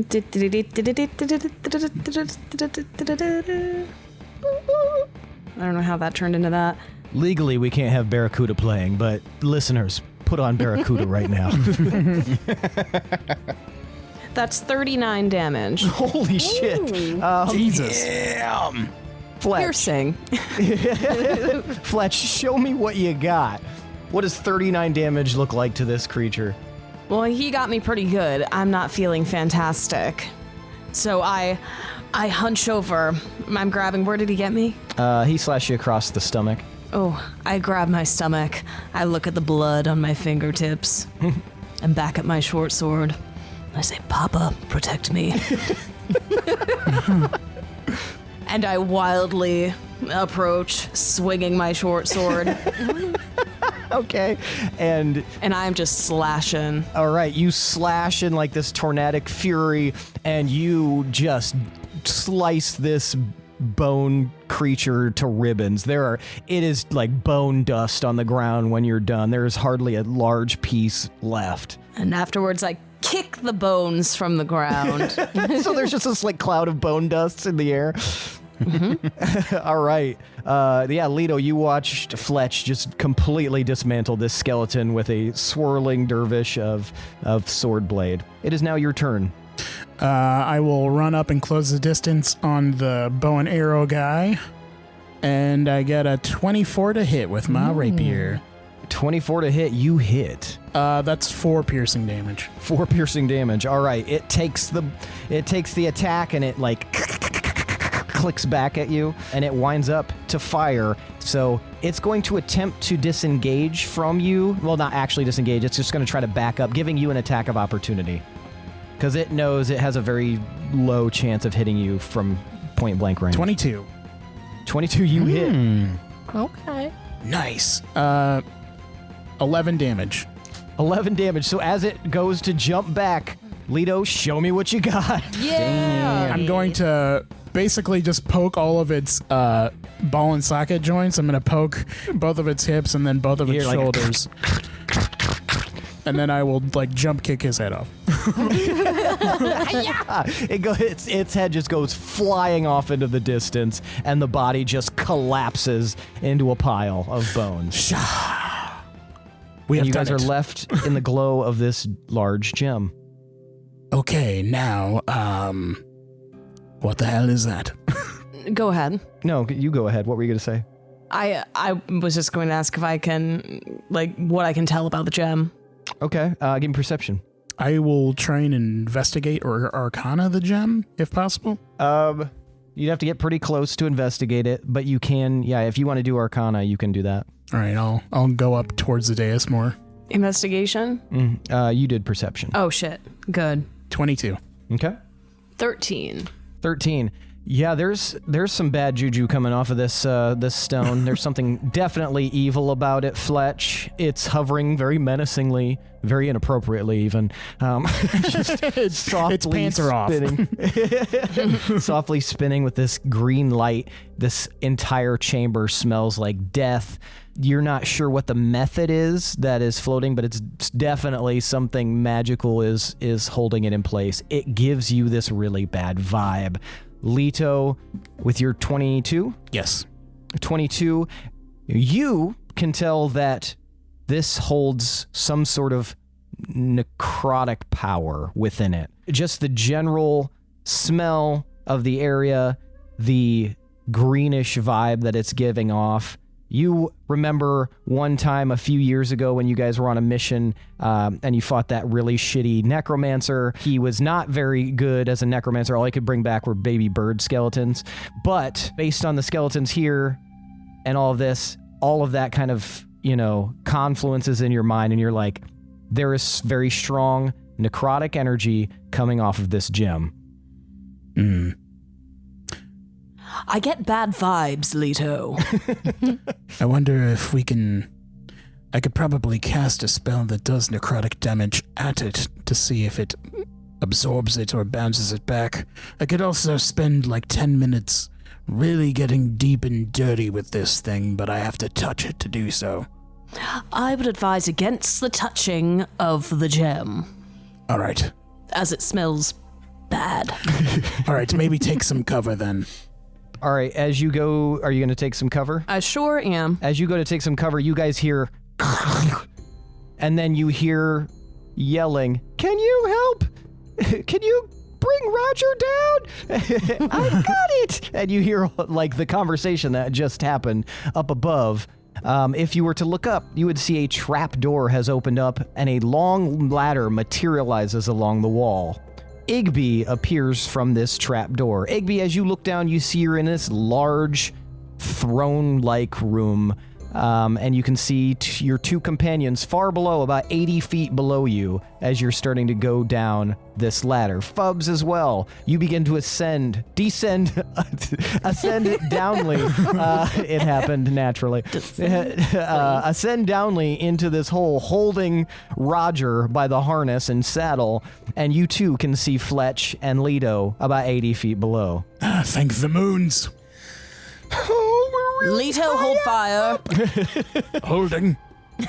Fubs is coming down very majestic with capybara in arm and then standing like in this very proud position as the hat does the work. Yeah, as this propeller helmet is. I'm imagining you doing the classic Peter Pan. Yes, exactly. That is it. Yep. Just slowly That's descending. What I was going for. Yep. Kind of swaying back and forth with Roger. Yeah. And Fubs and Roger land on the ground softly, followed a few moments later by Igby tearing ass down this ladder. Guys, I don't know if that door's gonna shut up there, but there's about to be some icky gunk coming down on top of us from this hole. It was pretty icky. Well, in addition to some icky gunk, we've also got a smelly gem over here. There was great evil in here and we dispatched it, but there's still this gem. Is there Good work, guys. Is there other ways out of this room other than the Not door? that you can see. This reeks of that one time we had to touch that other gem and we got sucked into another place. Hey, did the hole next to the thing in the wall look like it'd fit a gem? This gem is large. This gem is Oh, like just kidding. Okay. probably Just- like Never 5 mind. foot tall, 2 foot wide. It is a very Probably large gem. not. Just Okay. putting like it's shaped like a very sharp diamond, so maybe you could try to like shove it one end in there. I'm thinking it's not its purpose if it's very large. Okay. And Fubs, you didn't notice this before, but if you were to look at your fingertip that you used, that symbol is now like almost like scarred in. It doesn't hurt, but you see that exact same symbol on your fingertip. Another unintentional tattoo.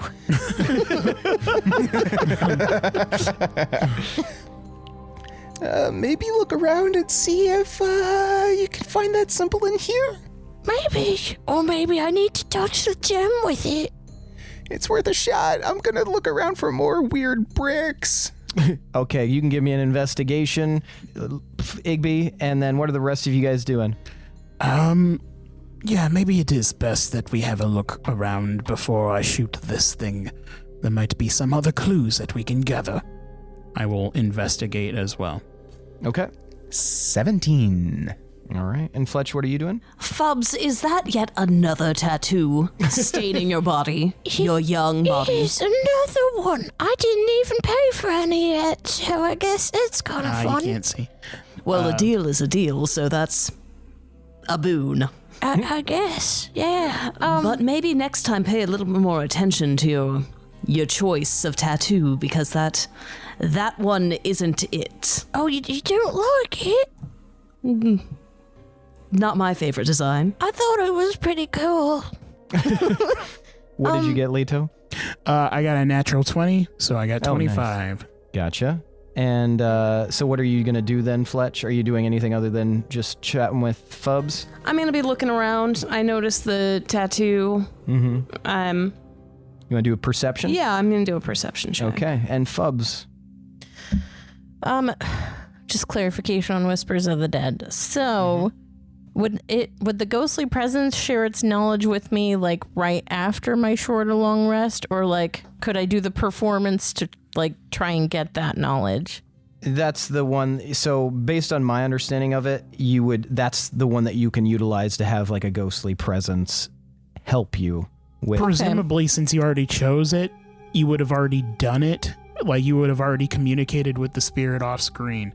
So if you wanted a new skill, you would have to take a short rest and then do it again, basically. Yeah, because this gives you proficiency in that skill. Okay, that's what I was thinking. Okay, then I think would I presumably maybe have time for a short rest while everyone's searching?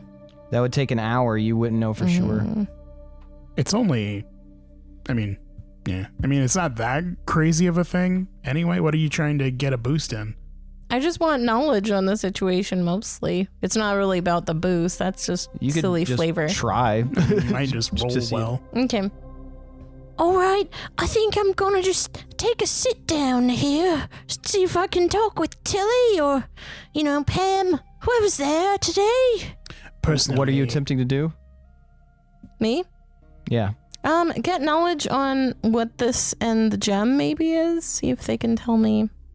So you Some wouldn't be able to information. use your ghost friend in this scenario, but you could still try to see if anything kind of is in your memory, if you wanted to use like history or arcana.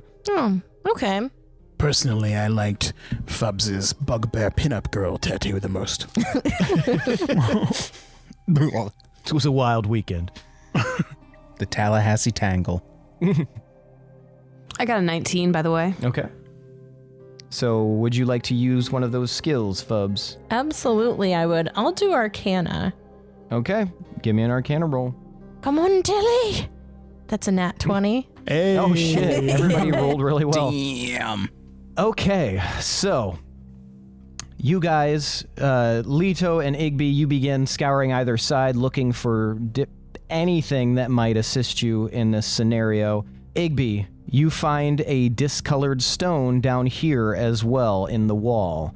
It is the same kind of thing, except this one's on the wall rather than one on the floor.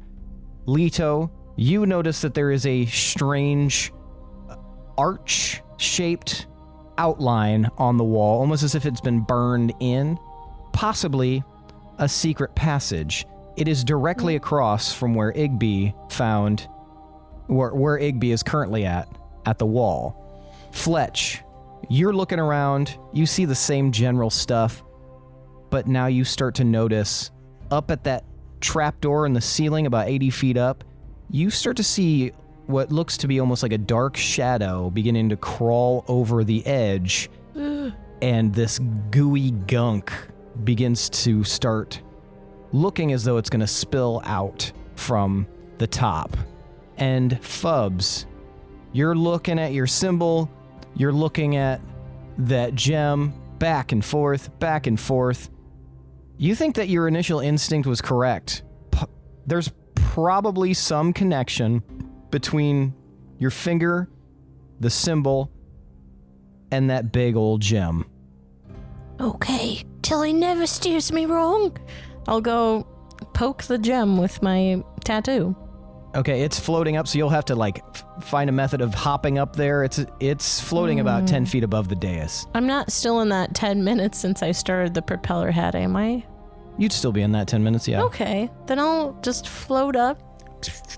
Okay. Not noticing Fubs, I'm gonna make signals at Igby. Like, we've done this before, coordinating, trying to see if he sees anything over there that can be useful, and then I'll gesture to this arch.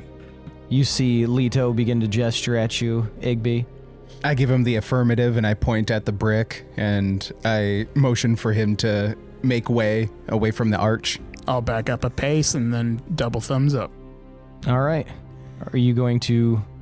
What are you going to do, Igby? Is this room well lit? It's not well lit, but there is a green light emanating from this gem. So it does light up the place to an extent. It's still got Okay. a lot of dark, spooky areas in it. Okay. But I'm not completely blind or anything. No, yeah, correct. Cool. Okay. So, when I started climbing down the ladder, I had to put out my torch. Mm-hmm. So I've got just the torch stick, and I'm going to stand back, and I'm going to poke the brick You're gonna with the boop it? torch stick. Yeah, I'm going to boop the brick. Okay. And Fletch, you see this. Do you say anything? I see that gunk you were speaking of. Yeah, it's bad stuff, it looks like. Is it alive? I don't know if it's got sentience, but I don't want to find out. Hello, gunk. As you say, hello, gunk, several things happen at once. First, Igby jabs the stone with the stick, and the stone lights up, creating almost like a dome. Around you, Igby, in an arch that goes from that wall to the wall that Leto was just in, and fills the space of that arch, which then dissolves in that spot. However, this magical energy you are inside of, everyone else is outside of it. Oh, crud. Fubs, you touch the gem with your fingertip, and you feel this burning sensation at the tip. It travels up your hand and to your elbow. Fubs, I'm gonna need a wisdom save. Oh no. Ooh. Oh no. Fubs is about to bust a hot waz. Arnar. Oh no. Was that in that one? No, but it's not far from it. Do I have anything that can make that better? You're only level 3, so probably not. Probably not. Okay, well that was 5. Oh, fuck. Yeah. It happens. Fubs. So Fubs, you feel something enter your body, like another presence. Easy, he's only 7. Third time's the charm. Third time's the charm? What? He clouds your mind. This magical aura swims inside of you, and you feel your jaw moving on its own. Leto, you leap back as this like magical, almost like dome bridge, you can kind of see through it, connects from that wall to that archway that is now opened up, and Igby is inside of it. And Fletch, you see this viscous liquid suddenly tumble over the side, and like a waterfall of gunk begins spilling into the chamber, and it seems like it's almost unending. Oh. And it begins to spread out along the ground. Fubs, you feel a mind besides your own begin to speak, and it's not even your voice anymore that comes out, and the rest of you guys hear this deep, guttural voice filling this chamber. Creepy. You must die. This is not a place for you. Now, Fubs, I don't think that death is really an option right now. We're here to get Jonathan, and we're here to leave. You say the name Jonathan? Yes. The moment you say that, Fubs' face turns toward you. I still look like Jonathan, by the way. Fubs' eyes are like filled with almost electricity. You speak my old name. Oh. Jonathan? Is that you? You steal some gross simulacrum of my form. Well, it's not that gross. It's pretty convincing, I would say. So, how accurate was I with this disguise? Enough!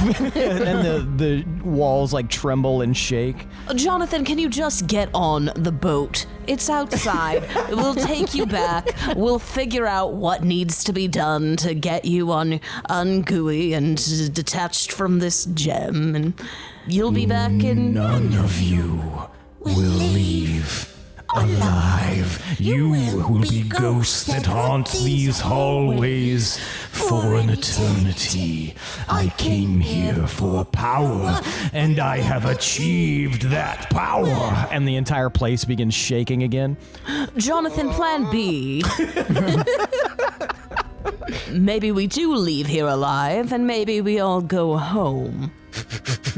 And maybe you go back to being a brown-haired human man who loves life and living in his job. I have removed myself from that mortal coil. I am so much greater now. Well, I would agree with that. You're far more interesting in this state. Fubs, resist him! Resist him, Fubs! We can't fight our true nature. And you, Jonathan, are a bit of a bore. So let's head home. Get in the boat. I need you to give me a persuasion roll, Fletch. While they're having this tete-a-tete, I would like to be testing the brick. You would like to test a test. Yeah, so like I'd like to push it again to see if it dissolves the vestibule. It does not. I imagine you like clicking it a couple of times like nervously and nothing is happening. All you know is you're inside this like arcane dome that has one path to it, and that's this archway. Is it corporeal? Like, can I pass through it? You can test that out. Testing. Okay, what do you put your hand up against it? Yes, please. It feels like solid stone. Shit. 10. Guys, I don't know how to get you in here. You got a 10 for persuasion? Sure did. Do you hear Jonathan again is just like, enough of your prattling, gnome. It is time for me to reveal myself. Gross. Resistant bubs. Can I try to resist? Can I try to persuade him in my head? Give me 1 second. What were you going to say, Fletch? Does this mean that we'll actually get to see your face and see how close I got? You will see everything I have become. Well, what you've become is a bit of a difficult customer. Now get on the boat. Fubs, give me another wisdom save. Okay. I don't think it's Tilly or Pam, but You can have advantage on this because you've apparently been possessed before. Oh my god. It's that Philip Jeffries guy we were looking for. Why wasn't I using my physical dice? Rats. Okay. Well, You have advantage. yeah, then it's 10. 10. 10 No, with you're a 10. still ejaculating this stuff out of your mouth. Sorry, I was trying to think of a good way. Edit that out because that sounds It's a word. You're still under the thrall You're of haunting this of spirit. Connecticut. Yeah, as this voice is, echoing out from your mouth. I will allow you, though, to give me an insight check. Okay. Ooh, okay, that's pretty. I have a +6, so hopefully. Okay, 21. Fubs, you feel this mind that is kind of joined with yours overtaking you, and you're seeing little glimpses. You can see very boring looking man going through this. oh, it's so this boring. these ruins, finding this crystal, and you watch as he begins some ritual, and you see his body evaporate in front of this crystal and disappear into like this gross mist. Then you feel this tremendous power, almost as if you're secondhand viewing this, and you watch as this mist, this darkness that was once Jonathan, forms into a large shape. You think that if given a moment, you might be able to do something to kind of fuck with this connection. But that's when Leto, Fletch, and even Igby see a large shape swoop out of the darkness. Long wings that spread out as it descends before you, landing on the dais right in front of Fubs and the crystal. You can see that it's like deteriorating. Its flesh open, bones beneath. You can see all of this. At first, you almost think it's a wyvern, but you're not sure what this is. It releases this tremendous roar, and Fletch, I am going to need a wisdom save. Oh no. Shit. Well, fuck. Wish me luck. Fucking luck. 13. 13. Fletch, this dark shadow of flame almost surrounds you and begins tugging at you, and you feel some of your life force leave your body. You lose 6 points of health as if they're just sucked out of you. This is getting dangerous. Damn. As this creature, whatever this creature may be, breathes in this shadow and you watch a green glow, move all over its body. It seems to have absorbed some of your life and made itself stronger. Oh, shit. Uh-oh. Give that back. Roll for initiative. Oh, shit. Okay. Igby, you see two creatures begin to burrow their way out of the ground. Skeleton creatures pull themselves up in front of you. I got a nat 20, 23. Nice. Okay, 23. Nice. I got 19 plus. I got 22. 22, all right. 15. 13. 13. Okay. Leto, you are first on the initiative. What would you like to do? So, I've seen a possession or two. I know naturally. that there are ways to disorient the thing possessing the host, and I want to try and force a sever of this connection, or like a temporary halt to this. So I'm going to point my sword at Fubs, and I'm going to say, "Stars above the mountain, shimmer." And I'm going to cast Mind Sliver at Fubs / the spirit possessing Fubs to try and like befuddle their brain. It says you drive a disorienting spike of psychic energy into the mind of one creature you can see within range. They must succeed on an intelligence saving throw or take 1d6 psychic damage and subtract 1d4 from the next saving throw they make before the end of your next turn. Oh, nice. Okay, so I am going to go ahead and roll for this intelligence save, and that is a 7. Does a 7 save? 13. Nice. So go. How much damage was that? Psychic damage? D4. That is 2 psychic damage, and they will subtract a d4 from their next saving throw. Okay. Nice. Is everything okay? No, I'm a big dumb and I have advantage on wisdom saves. Sorry. That's okay. So yeah, you watch as like all of a sudden Fubs' body like kind of shivers as this creature appears to be suffering from the effects of whatever you just did, Leto. Sick. It like shakes for a second and then its eyes lock on you, and then you see that this gigantic creature, its eyes also lock on you. In that moment of this mind sliver, you kind of get a hint of the power of this creature, and it is very, very strong. You are worried that this beast may be a bit above you guys' punching above you guys' weight to just straight up fight it. Okay. With my bonus action, I'm going to enact my blade song once more.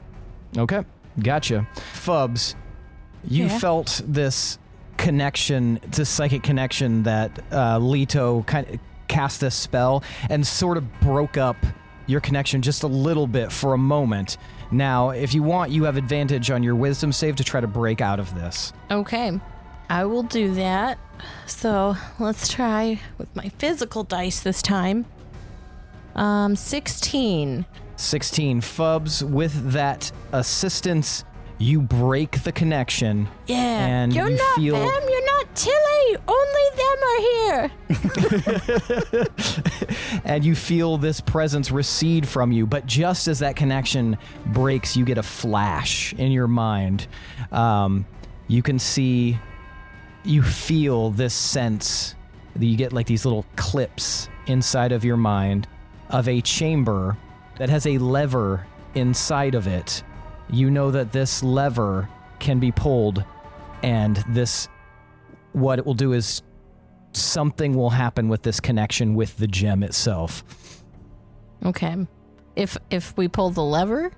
Yes, you're not sure where it is, but you see this image of a lever. Okay. Can I see like surrounding area around it, or just mostly like It's just like a vision brief lever? Yeah, it's a brief thing just as the connection is breaking. Okay. Fletch. Could I, before my turn ends, could I exclaim, "We need the lever"? Yeah, you can do that. Okay. You guys Yeah. hear Fubs yell, "We need the lever!" Okay, so do I know anything about this temple? What this guy has turned into? You can give me an Arcana check. Like, does it, like, respect or, like, worship anything? Your respects new boots. Damn it, that's a 4. I will allow you in this moment to give an insight check. You will have -2 to it, but you can roll insight. 8. 8.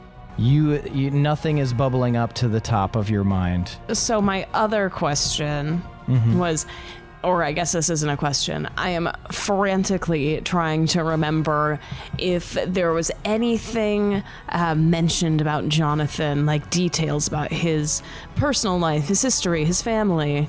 So if you want to use this as your action, I'll allow you to do a history check with advantage. Damn, that's my action? Yeah, because you just used 2 skills already. I didn't even want to use skills, I was just asking. 8. 8 with advantage? Yeah, no, all you remember is that he was very, very boring and nothing new bubbles to your mind. But yeah, you just remember him being very, very boring and no one really caring whether he was around or not. Well, that's sad. Okay. You have movement if you want. I'm going to leave. Okay, where are you going to go? I'm going to go look for the lever Okay. that I just heard Fubs yelling about. So you're going to try finding it. So you're just going to move towards a different direction? Mm-hmm. All right, and Igby. You hear Fubs yell, we got to get the lever. There's these 2 skeletons directly in front of you. You have one path ahead of you. Where's Roger? He's in there with you. Okay. I'm going to climb up on Roger. Okay. And we're going to Timon and Pumbaa these fucking skeletons. Yes. So you're going to try to just like blast through them? Yeah. Okay. Go ahead and you can use your movement. Go ahead and we'll use you'll roll athletics. Go ahead. I'm going to cast Long Strider on Roger actually too. Okay. So that will give you So yeah, his speed increases by 10 feet for 1 hour. Okay. Gotcha. Okay, so go ahead. You're barreling along. Go ahead and give me an athletics. All right. Let's see if you can bust through these guys, and they will have an opposing strength roll. Lucky number 13. Lucky number 13 is greater than my lucky number 12. So you blast through these skeletons, Sweet. rushing forward, and they kind of like fly to the side, and you run across this stretch. You can make it to the end of the hallway that has now been created around you in that time period. All right. Yeah, let's do it. Do I see any levers? With your base, like just your base looking around, you are able to see that this chamber beyond, there is a room and a lever. Just one? There is just one. Though Sweet. you do see that there is a dark hallway on the other side that looks as though it is beginning to fill up with more skeletons. Oh, shit. All right, well, I'm going to keep having Roger charge towards the lever, and if I can, I'd like to try and do a dismount jump from Roger onto the lever. Okay, I'll allow you to do that, but that will be the end of your turn before you can actually do something. All right. All right. This creature, this winged beast, flaps up in the air, and you can hear, "No." It aims its face directly at you, Fubs. Fubs, I'm going to need a wisdom save. No. Okay. Fubs the Wise, come on. 14? 14? Yeah. Fubs, No. you are engulfed in these flames, these dark shadow flames, and it yanks something out of you. Not you lose him. 6 points of health. And as this necrotic energy yanks this out of your body. Damn. I'm not scared of you. The skeletons behind you, Igby, right themselves and begin charging your way, but they do not have enough movement to reach you. Okay. It is now Leto's turn. You just watched as this thing hit both Fletch and then immediately afterwards hit Fubs with this shadow. They appear to be alive, but it appeared to hurt them. We must flee. So this dome that Igby was in, can I see through it? Yeah, it's a bit transparent. You can see that he raced down the path, and now those skeletons are giving chase. All right, I'm going to cast Ray of Frost at the flying thing real quick. Okay. That is 24 to hit. Okay. Yeah, that hits. All right, so it takes 3 frost damage, and then until the start of their next until the start of my next turn, its speed is decreased by 10 feet.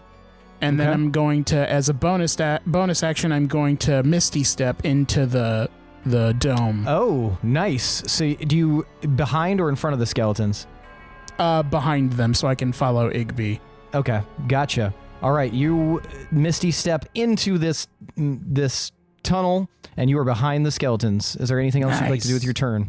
I will use my movement. I have 40 feet to go down the hallway towards Igby. Okay. You can get in through that archway. You see that Igby has dismounted himself, flying through the air to land on the lever as you get inside this chamber. And you also see there's a bunch of skeletons coming from the other side down a hallway. Shit. Fubs, it is your turn. Okay, so do I have my full body and everything back? Yep, you've got everything back. Okay. And weird wyvern thing is still kind of in front of me? Yep, it's about 20 feet in the air ahead of you. Okay. So and you heard Leto yell, "We must run!" I said flee. Flee. We must flee. Okay. So am I still within my 10 minutes? You are not anymore. Okay. Oh damn. So then I'll come down and then shoot. So now we have to see if my you have to roll to see if it still if my levitates. Hat works. Not my hat, my helmet. It's a helmet. So roll a D100 and we'll say if it's above 50, then it still works. If it's below 50, then it no longer works. Okay, let me grab my D100. Oh, 76. 76. Okay, your helmet remains intact. It did not lose its ability. Yes. and with that, Fubs is going to, I guess, you know what? I think he is going to dash while also looking for a lever because he didn't see anyone pull the lever from where he was, did he? Correct. Okay. So yeah, he's just going to be booking it, looking for this lever. Okay. You can make it all the way to that arcane tunnel, essentially, that it's about 10 foot high, but that is, you can see that Leto has now run down there and Igby has run down there. Okay. And then, so, sorry, I'm trying to picture it. Where are all those skeletons at? You see 2 that are in that tunnel, and then you don't know about the other skeletons. Okay. Are the 2 near any of us? They're inside the tunnel, yeah. So they're a few feet away from you. They're probably 10 feet from you, but they're on the inside. You're on the outside. Okay. Well, either way, as I'm running forward as a bonus action, I'm going to do telekinetic shove. Okay. And try to shove them if I can. Okay. Hell yeah. It's a strength save, right? Yep, strength of 12. Okay, I got a 19. So you do a telekinetic shove, and they just kind of brushes past them. They're running. So. Deal with At the you end of your later. turn, Fubs. Yeah, that's it. Okay, Fletch. I take my hat off, Okay. put it back on. Okay. I am a skeleton now. You transform yourself into a skeleton. Well, I'm disguised as a skeleton. Okay. And what would you like to do? I take off after everyone else down the tunnel. Okay, you can make it to the tunnel, but you wouldn't be able to get into it. So Yeah, anything it's else you'd sealed like off, to do? right? They Correct, can't yes. physically enter it. Yeah. Is that where the lever is? As far as you know, that's where Leto took off because this tunnel connects into another chamber that you can't see into from your position. Okay. But Igby definitely has found a lever, but you can't see that currently. But that's the direction he went, correct? Yep, correct. Okay. Anything else you'd like to do? You hear like a roar behind you from this creature. I don't know. Do I talk differently now that I'm skeleton disguise? I guess not, because it's just a physical disguise. You could try to throw your voice. What kind of creature is this? It's some sort of flying thing that resembles a wyvern. You guys have never seen anything like this before.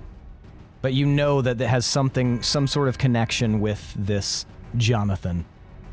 Okay. And he did say that he has become something much more powerful and greater than before. I'm going to turn around as my skeleton self, and I'm going to shout. And I'm going to say, sir. You hear like a in response. Are we supposed to, protect the lever, or it's my first day? Give me deception. As a skeleton. And high or low? Hi. You can roll that deception at advantage. Nice. Dem bones ready for duty. 19. 19. You... Okay. With a 19, you hear a voice echoing, and it sounds like the Jonathan voice. I've told you before, protect the lever. Protect the lever. Orientation was kind of a blur for me, sir. Can you remind me what happens if the lever is pulled? Go ahead and roll deception again. No advantage this time. Well, go ahead and roll with advantage again because For fun. you've obviously rattled him. 14. 14. You know that you're supposed to protect it or it cuts off my power. I kind of like look down. Yes. This fucking idiot. I salute and I say, Yes, sir. And I'm about to ruin this whole wyvern's career. and I turn on my little bony heel, and I'm ready to go. Okay. End turn. Okay. Igby, you land on the lever. All right, I just grab on and I just kind of like jostle because I'm tiny and try to get the lever to come down. Give me a strength check. God damn it. Suckle bleu. Cordon bleu. James Corden. You. Yeah, exactly. That's a 10. It's a 10. The bare minimum to pull this lever was a 10. So Yeah! you yank this down, and you all hear like this clunk, clunk, clunk, clunk, and suddenly everyone in the vicinity hears No! Fubs and Fletch. You guys see this wyvern-like creature drop to the ground and begin like belching out these shadow flames in like a circle as if it's in a ton of pain. As this sludge comes in contact with it, though, you watch as these like amorphous humanoid-shaped creatures begin to rise up from this sludge as they come in contact with this shadow flame, as this wyvern is like thrashing around, just puking up these shadows. Jesus, we are not equipped to deal with this level of baddie. At that moment as well, the tunnel shatters. Ooh. And you guys see the archway beginning to close. Oh, get in there. Leto, it is your turn. Who would design a lever like this? A mad god indeed. So is the only way out I can discern the hallway with the skeletons? It appears to be. I'm going to do the scene in Fellowship of the Ring where Aragorn is walking towards the swarm of enemies and he holding my blade in front of me. I am first blade of the mountains of the moons. Back, you heathens! I'm going to run at them and I'm going to shoot a ray of frost at the first one I can. Okay. Go ahead. You tell him, Leto! Fuck, 7. It goes wide and it goes overhead as you shoot that ray of frost. 7. 7. Suck. Okay, that is my turn then. Okay. Oh. But I will interpose myself, like, in a protective way, like, at the entrance to the hallway until everyone gets there. Fubs, it is your turn. This tunnel has now shattered. What would you like to do? So I'm trying to run through it to get to that archway, right? Now you no longer have to. It's now shattered. Oh, okay. But the archway is closing. Okay. So, do the skeletons already see me? Those ones do not. Their backs are to you. They were behind Leto. Now they're moving toward Igby. But yeah, their backs are to you. I will slink back into the wall as I make my way to the archway. But as I'm doing that, I'm going to sneak attack one of these skellies. Okay. What weapon are you using? I'll use my crossbow. Okay. Go ahead and fire off on one of these skellies. Okay. Oh. Okay, 19. Hell yeah. 19. That hits. Go ahead and roll damage. Okay. So if you go to your actions tab, it'll show you your sneak attack damage if you scroll down. Yep, I think. under other here. 2d6. So you add that to your regular damage. Oh, okay. Wow. Like a newborn babe in the rogue world. Okay, so there's 9 plus... Okay, 19 damage. So, yeah, Fubs, you obliterate one of these. Show me what you got. What does that look like? Yeah. Okay, so as Fubs is slunk up against the wall and moving swiftly, he just readies back his bow and says, "Not today, Bones," and just fires straight for the skull. All right, and it explodes on contact, just bone dust, just going every which way. You have felled one of these skeletons. Is there anything else? You still have movement. Would you like to try to attempt to get inside of the archway? Yes, definitely would like to do that. Okay. Okay, so hold on. I already used a bonus action. Can I do the whales from the grave? So immediately after you deal your sneak attack damage, you can target a second creature that you see within 30 feet of the first and do 1d6 necrotic damage. It says no action. Is that a bonus action? It says no action. It's a feature. Oh, then yeah. Yep, then go right for it. Hell yeah. Then yeah, I'll try to hit his skelly buddy Hell yeah. as I make my way out. Okay. In Britain, that would mean a scaly sandwich. That'd be 5 damage. Okay, yeah, this necrotic damage hits the creature, though it doesn't seem to have much of an effect on it. Fubs is still excited and running towards the archway. Okay, gotcha. Fletch. This is closing in. Yep. I'm taking off. Okay, you're gonna run through the archway? Yes. Okay, you make it through the archway. You see there's one skeleton remaining. You see Leto is now facing off against a horde of skeletons. Igby is hanging from a lever that he just cranked down. The capybara is sitting placidly. Eating and peppermints. Fubs is running right alongside of you. Okay. I guess I'll do a quick attack. Okay. You gonna attack the skeleton in front of you? Yeah. Okay. Sneak attack. Well, you bonus action hide, then sneak attack. 17 to hit. That hits. Nice. Smack that fucking bony Yeah, bitch. kill it. Them bones. Damn bound. 8. 8. So yeah, you slash at this creature, and since it already had... Okay, show me what you got. Yeah. So am I running up behind it? Yep. I'm running up behind it. My skeleton disguise looking great. My hat bouncing atop my head. I grab my short sword and I lunge. I just slash it like right across the back, Okay. cutting the spine right in half. Okay, it just collapses. Fubs, you see this other skeleton with a hat on leap forward and take down this other skeleton. Yeah!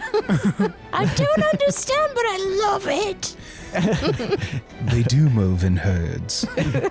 Is that the end of your turn? Yes. Igby, you have activated this lever. You feel a rumbling around you as the walls feel as though they are beginning to collapse. Roger! And I'm gonna swing on the lever like a gymnastics bar and curl myself back onto Roger's back. Give me acrobatics. All right. God damn it. Oh, +2. Not terrible. 11. Okay, it's not. It's like a very rough. Like you like let go as you're already starting to downturn from the swing, so you don't get as much momentum, but you like land right near Roger. But you don't hurt yourself. Fair enough. I go for the stirrups to get up in the saddle, and with whatever else I can do, I see Leto trying to hold off the horde of skellies. And I'm going to try and go to the rescue. All right. You run forward. Now we enter a skill challenge. This temple, this ruin begins to start shaking. All of you can feel this. You see stones beginning to fall. There is a horde of skeletons in front of you. You are now going to choose through this interaction skills to utilize and how you will utilize them, and roll with them, but you can only use each skill one time, so you're going to have to figure out how you do that. The first thing is first. You see a horde of skeletons in front of you. Leto, you're first up. Your attack missed. You went and you ran forward. What skill would you like to use to try to get through this? I'm going to try and use performance to do my... well, I mean, we can all do We can all do it? Yeah. It's just proficient skills, right? Okay. Yes, proficient skills, and you can only use them once per you. So you guys can use the same skill, you just wouldn't be able to use that yourself again. Okay. So I'm going to try and use performance to perform my blade song in the narrow hallway. Not focusing on one enemy, but I'm just trying to spin the blade around me and clear a path. Excellent. All right, go ahead and roll. All right. Fuck, that's a 12. 12 total? Yeah. You are able to clear a path through the first portion of them by spinning your blade around. You have, like, about halfway through this pack, you have cleared this section, which will give your friends advantage on getting across to the other side in whatever medium they would like to use. Fubs, you're up next. What skill are you going to use, and what would you like to do to use that? Well, maybe I'll hold off on performance, and instead I'll do acrobatics. And so now, is this my own set of skeletons or the ones that he cleared off to the side right now? It's the same group, yep. The others are down. Okay, so while they're off to the side, Fubs is going to run kind of like Sonic and like do kind of a flip and start to like run against all the bones, like sideways in the air. Like, I don't know. Does that work? Yeah. Go ahead and roll acrobatics. Let's see if it works. I'd like to imagine it sounds like a marimba. It does. Oh, I forget. Well, okay. I rolled bad, but I have a good addition. So that'd be 12. Okay, yeah. Fubs, you are able to get across the other side of this group of skeletons congesting the path. All right, Fletch. You see that Leto is facing off against these, swirling his blade around. He is cleared about halfway through. Oh, shit. You would have had advantage on that. I'm so sorry, Fubs. Oh. But you made it anyway, so... Yeah. So Fletch, you will have advantage on whatever skill you are proficient in that you would like to use. I go running up there shouting, Colleagues! The boss just sent me ahead to get everybody back. Everyone's supposed to circle up on him, take a knee. Go ahead and roll. Is that deception? Is that what you're using? Yes. Okay. With advantage. 25. 25. These the skeletons that are not currently like fighting off against Leto, like the second half, the last thing they hear is take a knee, and they all take a knee. they all get down on a knee, clearing a, like, if someone were to try to leap over, it would be much easier for them to do so. You have cleared an area, a section for somebody to move through. Igby. Nice. Do we still have the jewel? What jewel? The one that Fubs touched? Oh, no, that's still in the other room. Shit. Do we need that jewel, guys? We need to fucking get out and not die. That's true. Remember, your only task was to find Jonathan. Found him. Oh, that's true. Okay, found him. Yep, never mind. Okay, well, in that case, yeah. So that's his hallway filled with skeletons. Leto's fucking them up. They took a knee. Mm-hmm. How many skeletons do we still got? you've still got probably like 20 skeletons in that hallway, but they are right now for you. They are not going to be much of a challenge. Sweet. In addition, because of their help, in addition to an advantage roll on whatever skill you're proficient in, you also get a +5. Hell yeah. All right, so I'm going to use animal handling. Okay. And I'm going to have Roger charge in, jump over Leto and the skeletons that took a knee, and we're going to try and do a Super Mario Bros. And just like hop on all their heads. Yeah. Just Goomba these fucks and get out of there. All right, go ahead and give me an animal handling roll with advantage +5. That's a dirty 20. Okay, all right. So you watch as Roger like scrapes a paw on the ground and then jets forward, leaps in the air, and lands on a group of them, smashing them to dust, and you skid to the other side. Like an Akira skid, but on a capybara. Tokyo drifting. Yeah. Leto, it's your turn. The path has now been cleared fully, and you can move through to get to your next section. If you and Fletch can now move through, as you guys move through the hallway, there is a quick turn in the path, and you see, as it's very tall inside here, maybe 30 feet, a large rock is beginning to come loose, and the walls are beginning to collapse. Is this like a naturally forming thing, or is it like magical? It's you feel like this whole place is collapsing on itself. So yeah, probably magic related. Got a Raiders situation going on here. Okay. Indiana Jones that shit. I'm going to, since I'm first, I'm going to try and perceive the best path through so they can avoid getting hit by things. Okay. All right. Give me a perception roll. Nice. 22. 22. It's like you everything almost slows down for you, Leto. These rocks are beginning to fall, but you can see a zigzag path that can avoid it as long as everybody follows your lead perfectly and makes it through. So all of this will get everybody through the next section here, as long as they follow your paths, but you have to let them know. Okay, well, I will shout out. All right, Leto, do you shout that out? Yep.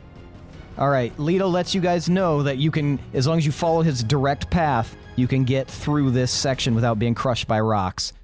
And he very deftly hops through in a zigzag pattern around the corner and through this next archway. The rest of you follow, I assume? Yeah. Mm-hmm. And as you enter this next archway, you see, holy shit, this is a huge, huge area. There is about 100 feet away from you, there is looks like an exit. You can see lightning flashing on the other side, but there are pillars. All that exists in front of you is an empty expanse of nothing and pillars that are jutting up from the nothing, but the walls are beginning to collapse, the ceiling, big rocks are falling. Fubs, what would you like to do to try to traverse this next section? So as everything is falling, right? Mm-hmm. And you have these pillars that are placed along the way, each about 10 feet apart. Okay. So leading up Fubs to this exit. So Fubs at first is going to put his hands at his chest and put his head down for a moment and think, Pam and Tilly, give me strength. and he's going to do an odd interpretive dance as shadows kind of swirl around him, and he weaves between each pillar and through each of the shards of falling area. All right, give me a performance roll. Okay. Does the power line dance? The perfect cast. That would be 15. 15. You guys watch as Fubs begins to jiggle around, moving his arms through the air, doing this silly dance, and weird shadows are starting to form. And suddenly he's on the next pillar, and then he's on the next pillar, and the next pillar. He makes it halfway across in that time span. This is very, very unique and impressive. Fletch, what are you going to do to get halfway across this yawning chasm? With falling stuff and Falling stuff, and there's only pillars separated by about 10 feet. You just watched Fubs do fucking something. I am going to do. Can I do sleight of hand? Sure. How would you like to utilize sleight of hand for this? Can I? So that would be like dex based. Yeah. Something that might take a lot of accuracy. Yeah. Yeah. Okay. I'm going to take a good look. A good quick look at how things are falling, and I'm going to try to pick out any kind of pattern with where things are falling from, the frequency, like how fast things are coming down, the spacing, stuff like that. Okay, give me a roll. 8. 8. Okay. So yeah, Fletch, you're like looking at these falling rocks, and you like leap rock to rock to rock to rock as they're falling. You're like leaping from one to another. You don't make it all the way halfway. You make it about a third of the way to where like Fubs is, and you land on a pillar that is beginning to crumble. But you've made it to that point. Igby, what would you like to use to get across this chasm? We're going to use athletics. Okay. And with athletics, I'm going to steer Roger, correctly, make sure that we hop from pillar to pillar, avoiding the detritus trying to fall upon us. Okay, go ahead and roll. Is a 12. A 12. Yeah, Roger launches forward. Boom, boom, boom. Pillar to pillar, makes it, skids, Tokyo drifts right next to Fubs. All right, Lido. Pause. Recalling my college days at the Lyceum in Argaria, I'm going to think back to a book about ancient ruins that I studied deftly over the years, and I'm going to try and recall basic structure of pillars and proper distance between them and length of them if they're crumbling, so I can discern like how far I need to go to like leap to the next one and such. Okay, and that is, I'm assuming, history? Yes. All right, give me a history roll, please. 11.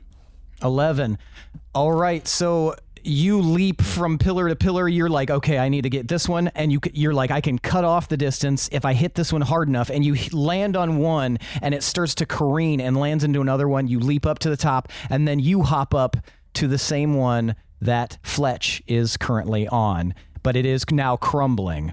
Fubs, it is now your turn.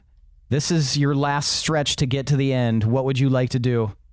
Fubs is going to close his eyes and open them again, narrowed on all the pieces and all the pillars remaining, and use his super perception to weave through and, make his way out, hopefully. All right, give me a perception roll. Okay. Eyeball for this one. Eyeball dice. Forever. Oh, I shouldn't have used it. 10. You're getting the lay of the land, Fubs. You start running. There's like stones dropping in your path. You like dodge out of the way, and you get almost to the end, but you're still short, and you're on a pillar that is collapsing. Fletch. I'm going to do performance. And I'm going to think back to an acrobatic show that I attended in my youth. I was very impressed by it. Lots of jumping, lots of flying through the air, bounding long distances. I'm going to try to remember what I saw, and I'm going to try to perform that. Okay. Give me performance, please. 22. Fletch, you remember with perfect clarity this tumbling act that you saw. You, give a nod to Lido and leap off of this crumbling pillar and land on another one, flip through the air, land on another one, boom, boom, boom. And with that amount of roll, you're the first person to reach the doorway at the exit where the lightning is crashing outside. You can still see the torrential downpour of wind. It was a beautiful scene. None of you guys have ever seen Fletch move this way. They still haven't seen Fletch move that way. That skeleton They've is only seen a amazing. skeleton.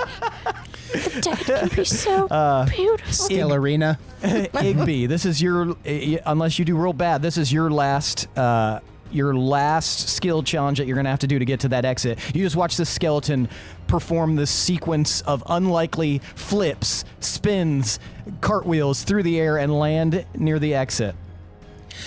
All right. I take like one last look around, a deep breath.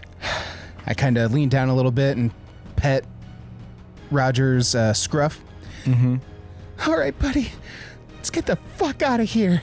And I'm going to use survival to get a lay of the land and determine which pillars are the most sound, the most stable, to use as my platforms to jump across the rest of the way. All right, give me a survival roll. Is that another dirty 20? No, it's even better. Holy shit, that's 23. All right, Igby, you're looking and you see, much like Fubs did, you see like things slowing down and you're looking and you can see which ones have the like structural cracks. You can see these rocks falling and you leap forward onto one pillar, dodge out of the way of a falling rock, leap and skid, slide almost off, and Roger is able to, clamber on and then use that momentum to launch himself into the air and skid right next to this skeleton in the entrance. I'm shaking, but I muster a wink at the skeleton. Leto, you've seen two of your companions make it. You see that Fubs is almost there, but appears to be on a crumbling pillar. You also are on a crumbling pillar. Unfortunately, as the last person in this skill challenge now, you're going to take a -2 to whatever you roll. So tell me what you would like to use. How far away is it?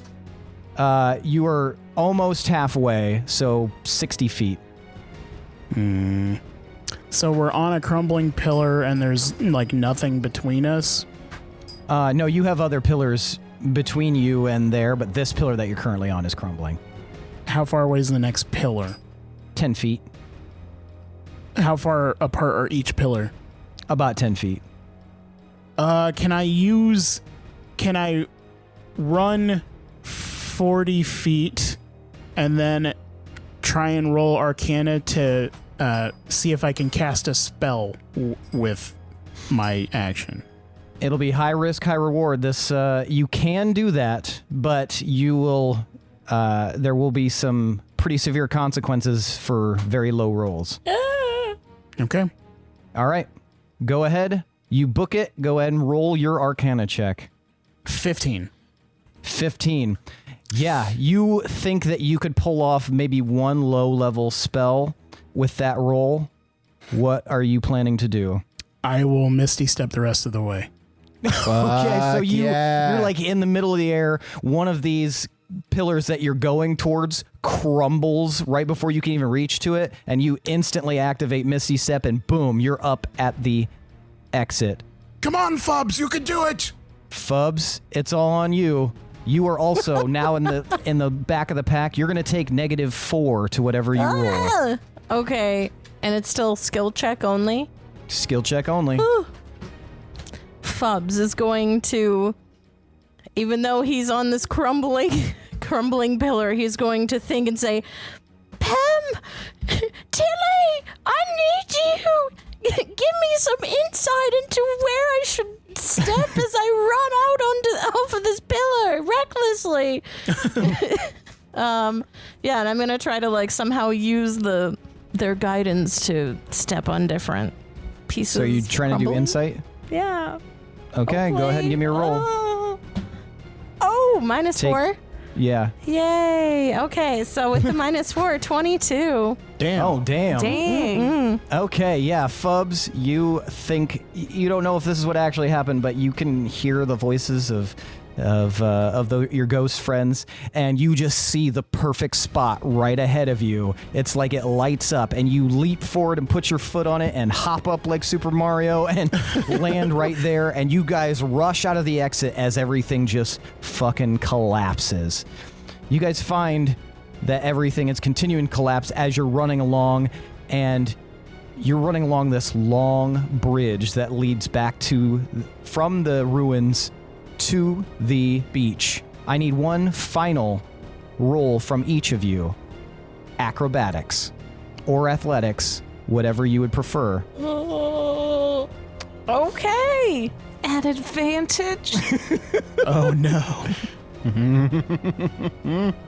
That's a 4 Okay. for me. 13. 10. What did you get, Fubs? I got 22. All right, Damn. Fubs, you book it. You just fucking dust this bridge as it's collapsing. Igby, you got 14? 13. 13, yeah, you're right behind Fubs. Fletch, you step right into a crack and you begin to tumble. Leto, being the slowest next to Fletch, you are on the precipice of something. You can keep going or you can try to help Fletch as you see him beginning to tumble off of the shattering bridge. Damn it. I'm going to help Fletch. Okay. All right. I need a dex save from you. No. 7. 7. You reach out to try to grab Fletch, and you are not within the distance. Fletch, I need a dex save from you. Come on, Fletch. Okay. 22. 22. Okay. There we go. So Leto goes to grab you. You see that. You do not, like, he's not within reach, but you can tell he's trying. So he's like sacrificing his own momentum to try to grab at you. And you are able to see, just like before with your memory of the acrobat, you know how to arrest your momentum for a moment. And in a otherworldly movement, you push off of a rock that is falling and crumbling beneath you and flip up and snatch Leto's hand. Leto, you can drag Fletch up now. This is crumbling. You guys are now at a disadvantage, but I need another either acrobatics or athletics from both of you. Can one of us help to stop the disadvantage? Both, if you guys want to help, they will, yes. They will now no longer have disadvantage. Fub But it will be seeing- one from each of you. Yeah, Fub seeing the struggle. I've got to help! Let's go! And Fubs will run back and try to help. Okay. Are you going to do something similar, Igby? So Igby doesn't see it because he's just so focused on the boat. Gotcha. But Roger Gotcha. knows, and he sees it, and Roger's like, "Oh, we got to help the guys." And so he turns abruptly, and Igby's like, because he wasn't expecting it. Excellent. Leto and Fletch, please give me your rolls. You no longer have disadvantage. 18. 6. 6.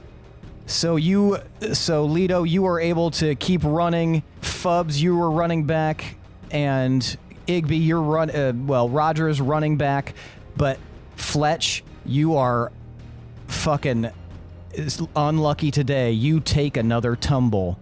And this is the last time if somebody would like to help Fletch, they can. Yeah. You guys are both going to? Yeah. Yeah.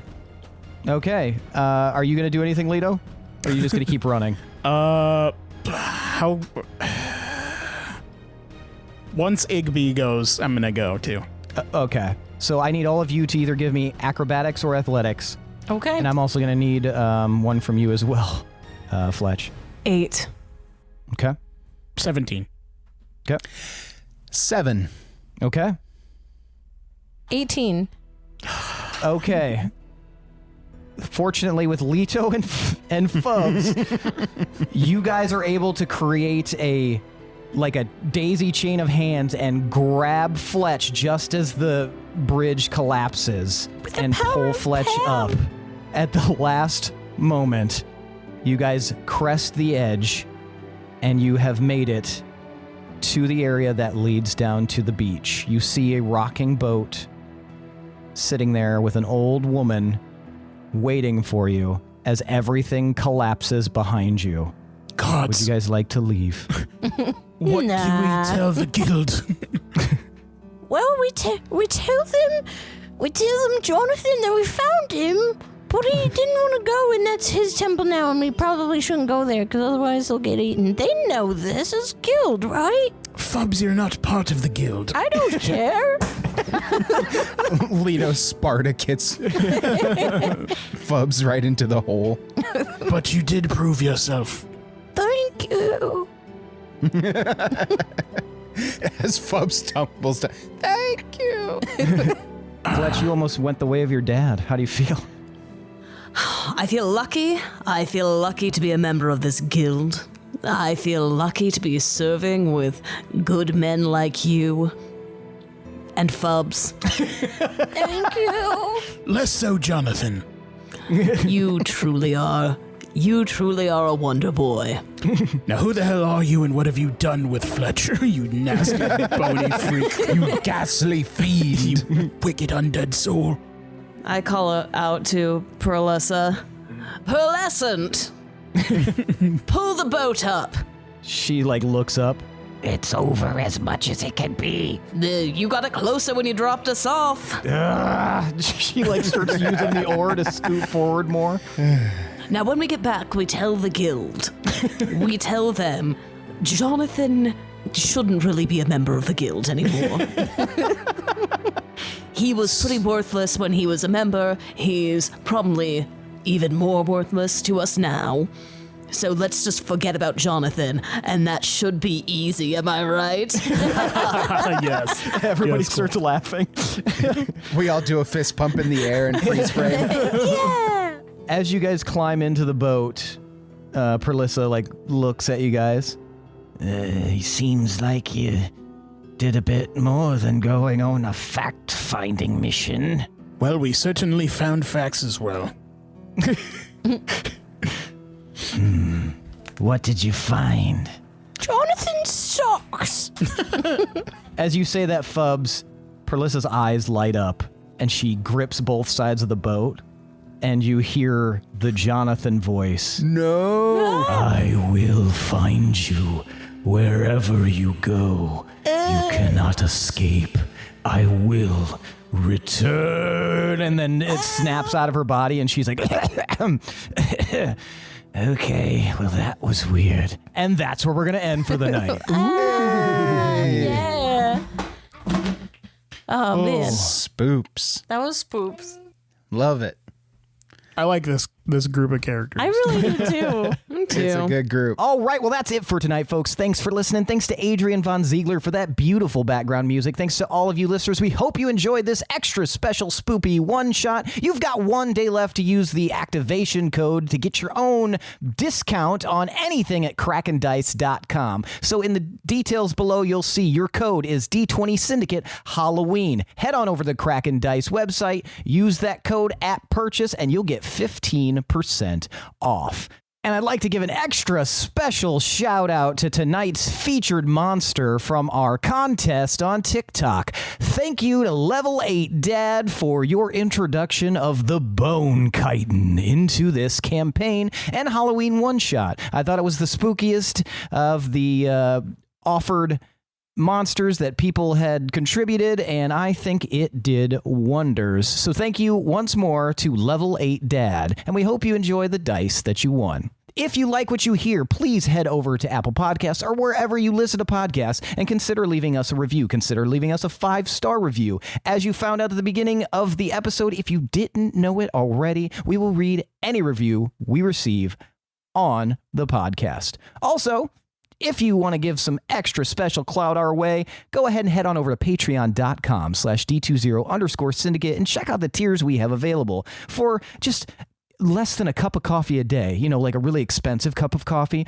You too can have access to all sorts of different tiers, including designing an NPC that will interact with the characters, access to bonus content, behind the scenes content, and no longer something that's behind a paywall. We have a Discord, and it is For free! That's right. It is free. Check the link in the episode description, and you too can hang out with us in our very own Discord. We've also got merch. Check out TeePublic's D20 Syndicate page. That's us. And figure out if there's anything that you would like to purchase with one of our ugly or beautiful mugs on it. Other than that, that's it for tonight, folks. Thanks for listening. This is the D20 Syndicate podcast, where we go on adventures so you don't have to.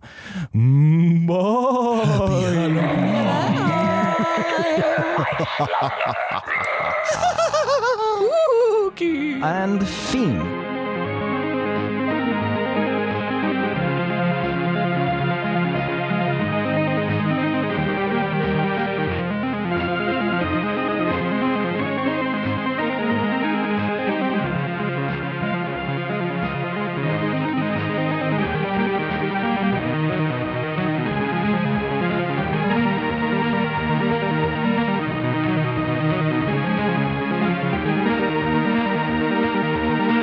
Does everybody remember their characters, have their character voices, all that stuff? I don't know. For the most part. We'll find out. I'm trying to remember all the backstory. Your Fletch That's the thing about bangerings. Fletch.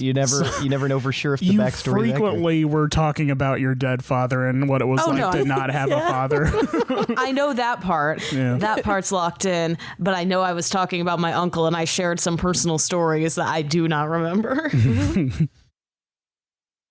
You know, weird purple thing though. Totally not Power Ranger. Sorry, Skittles, purple Skittles. Have you had many purple Skittles?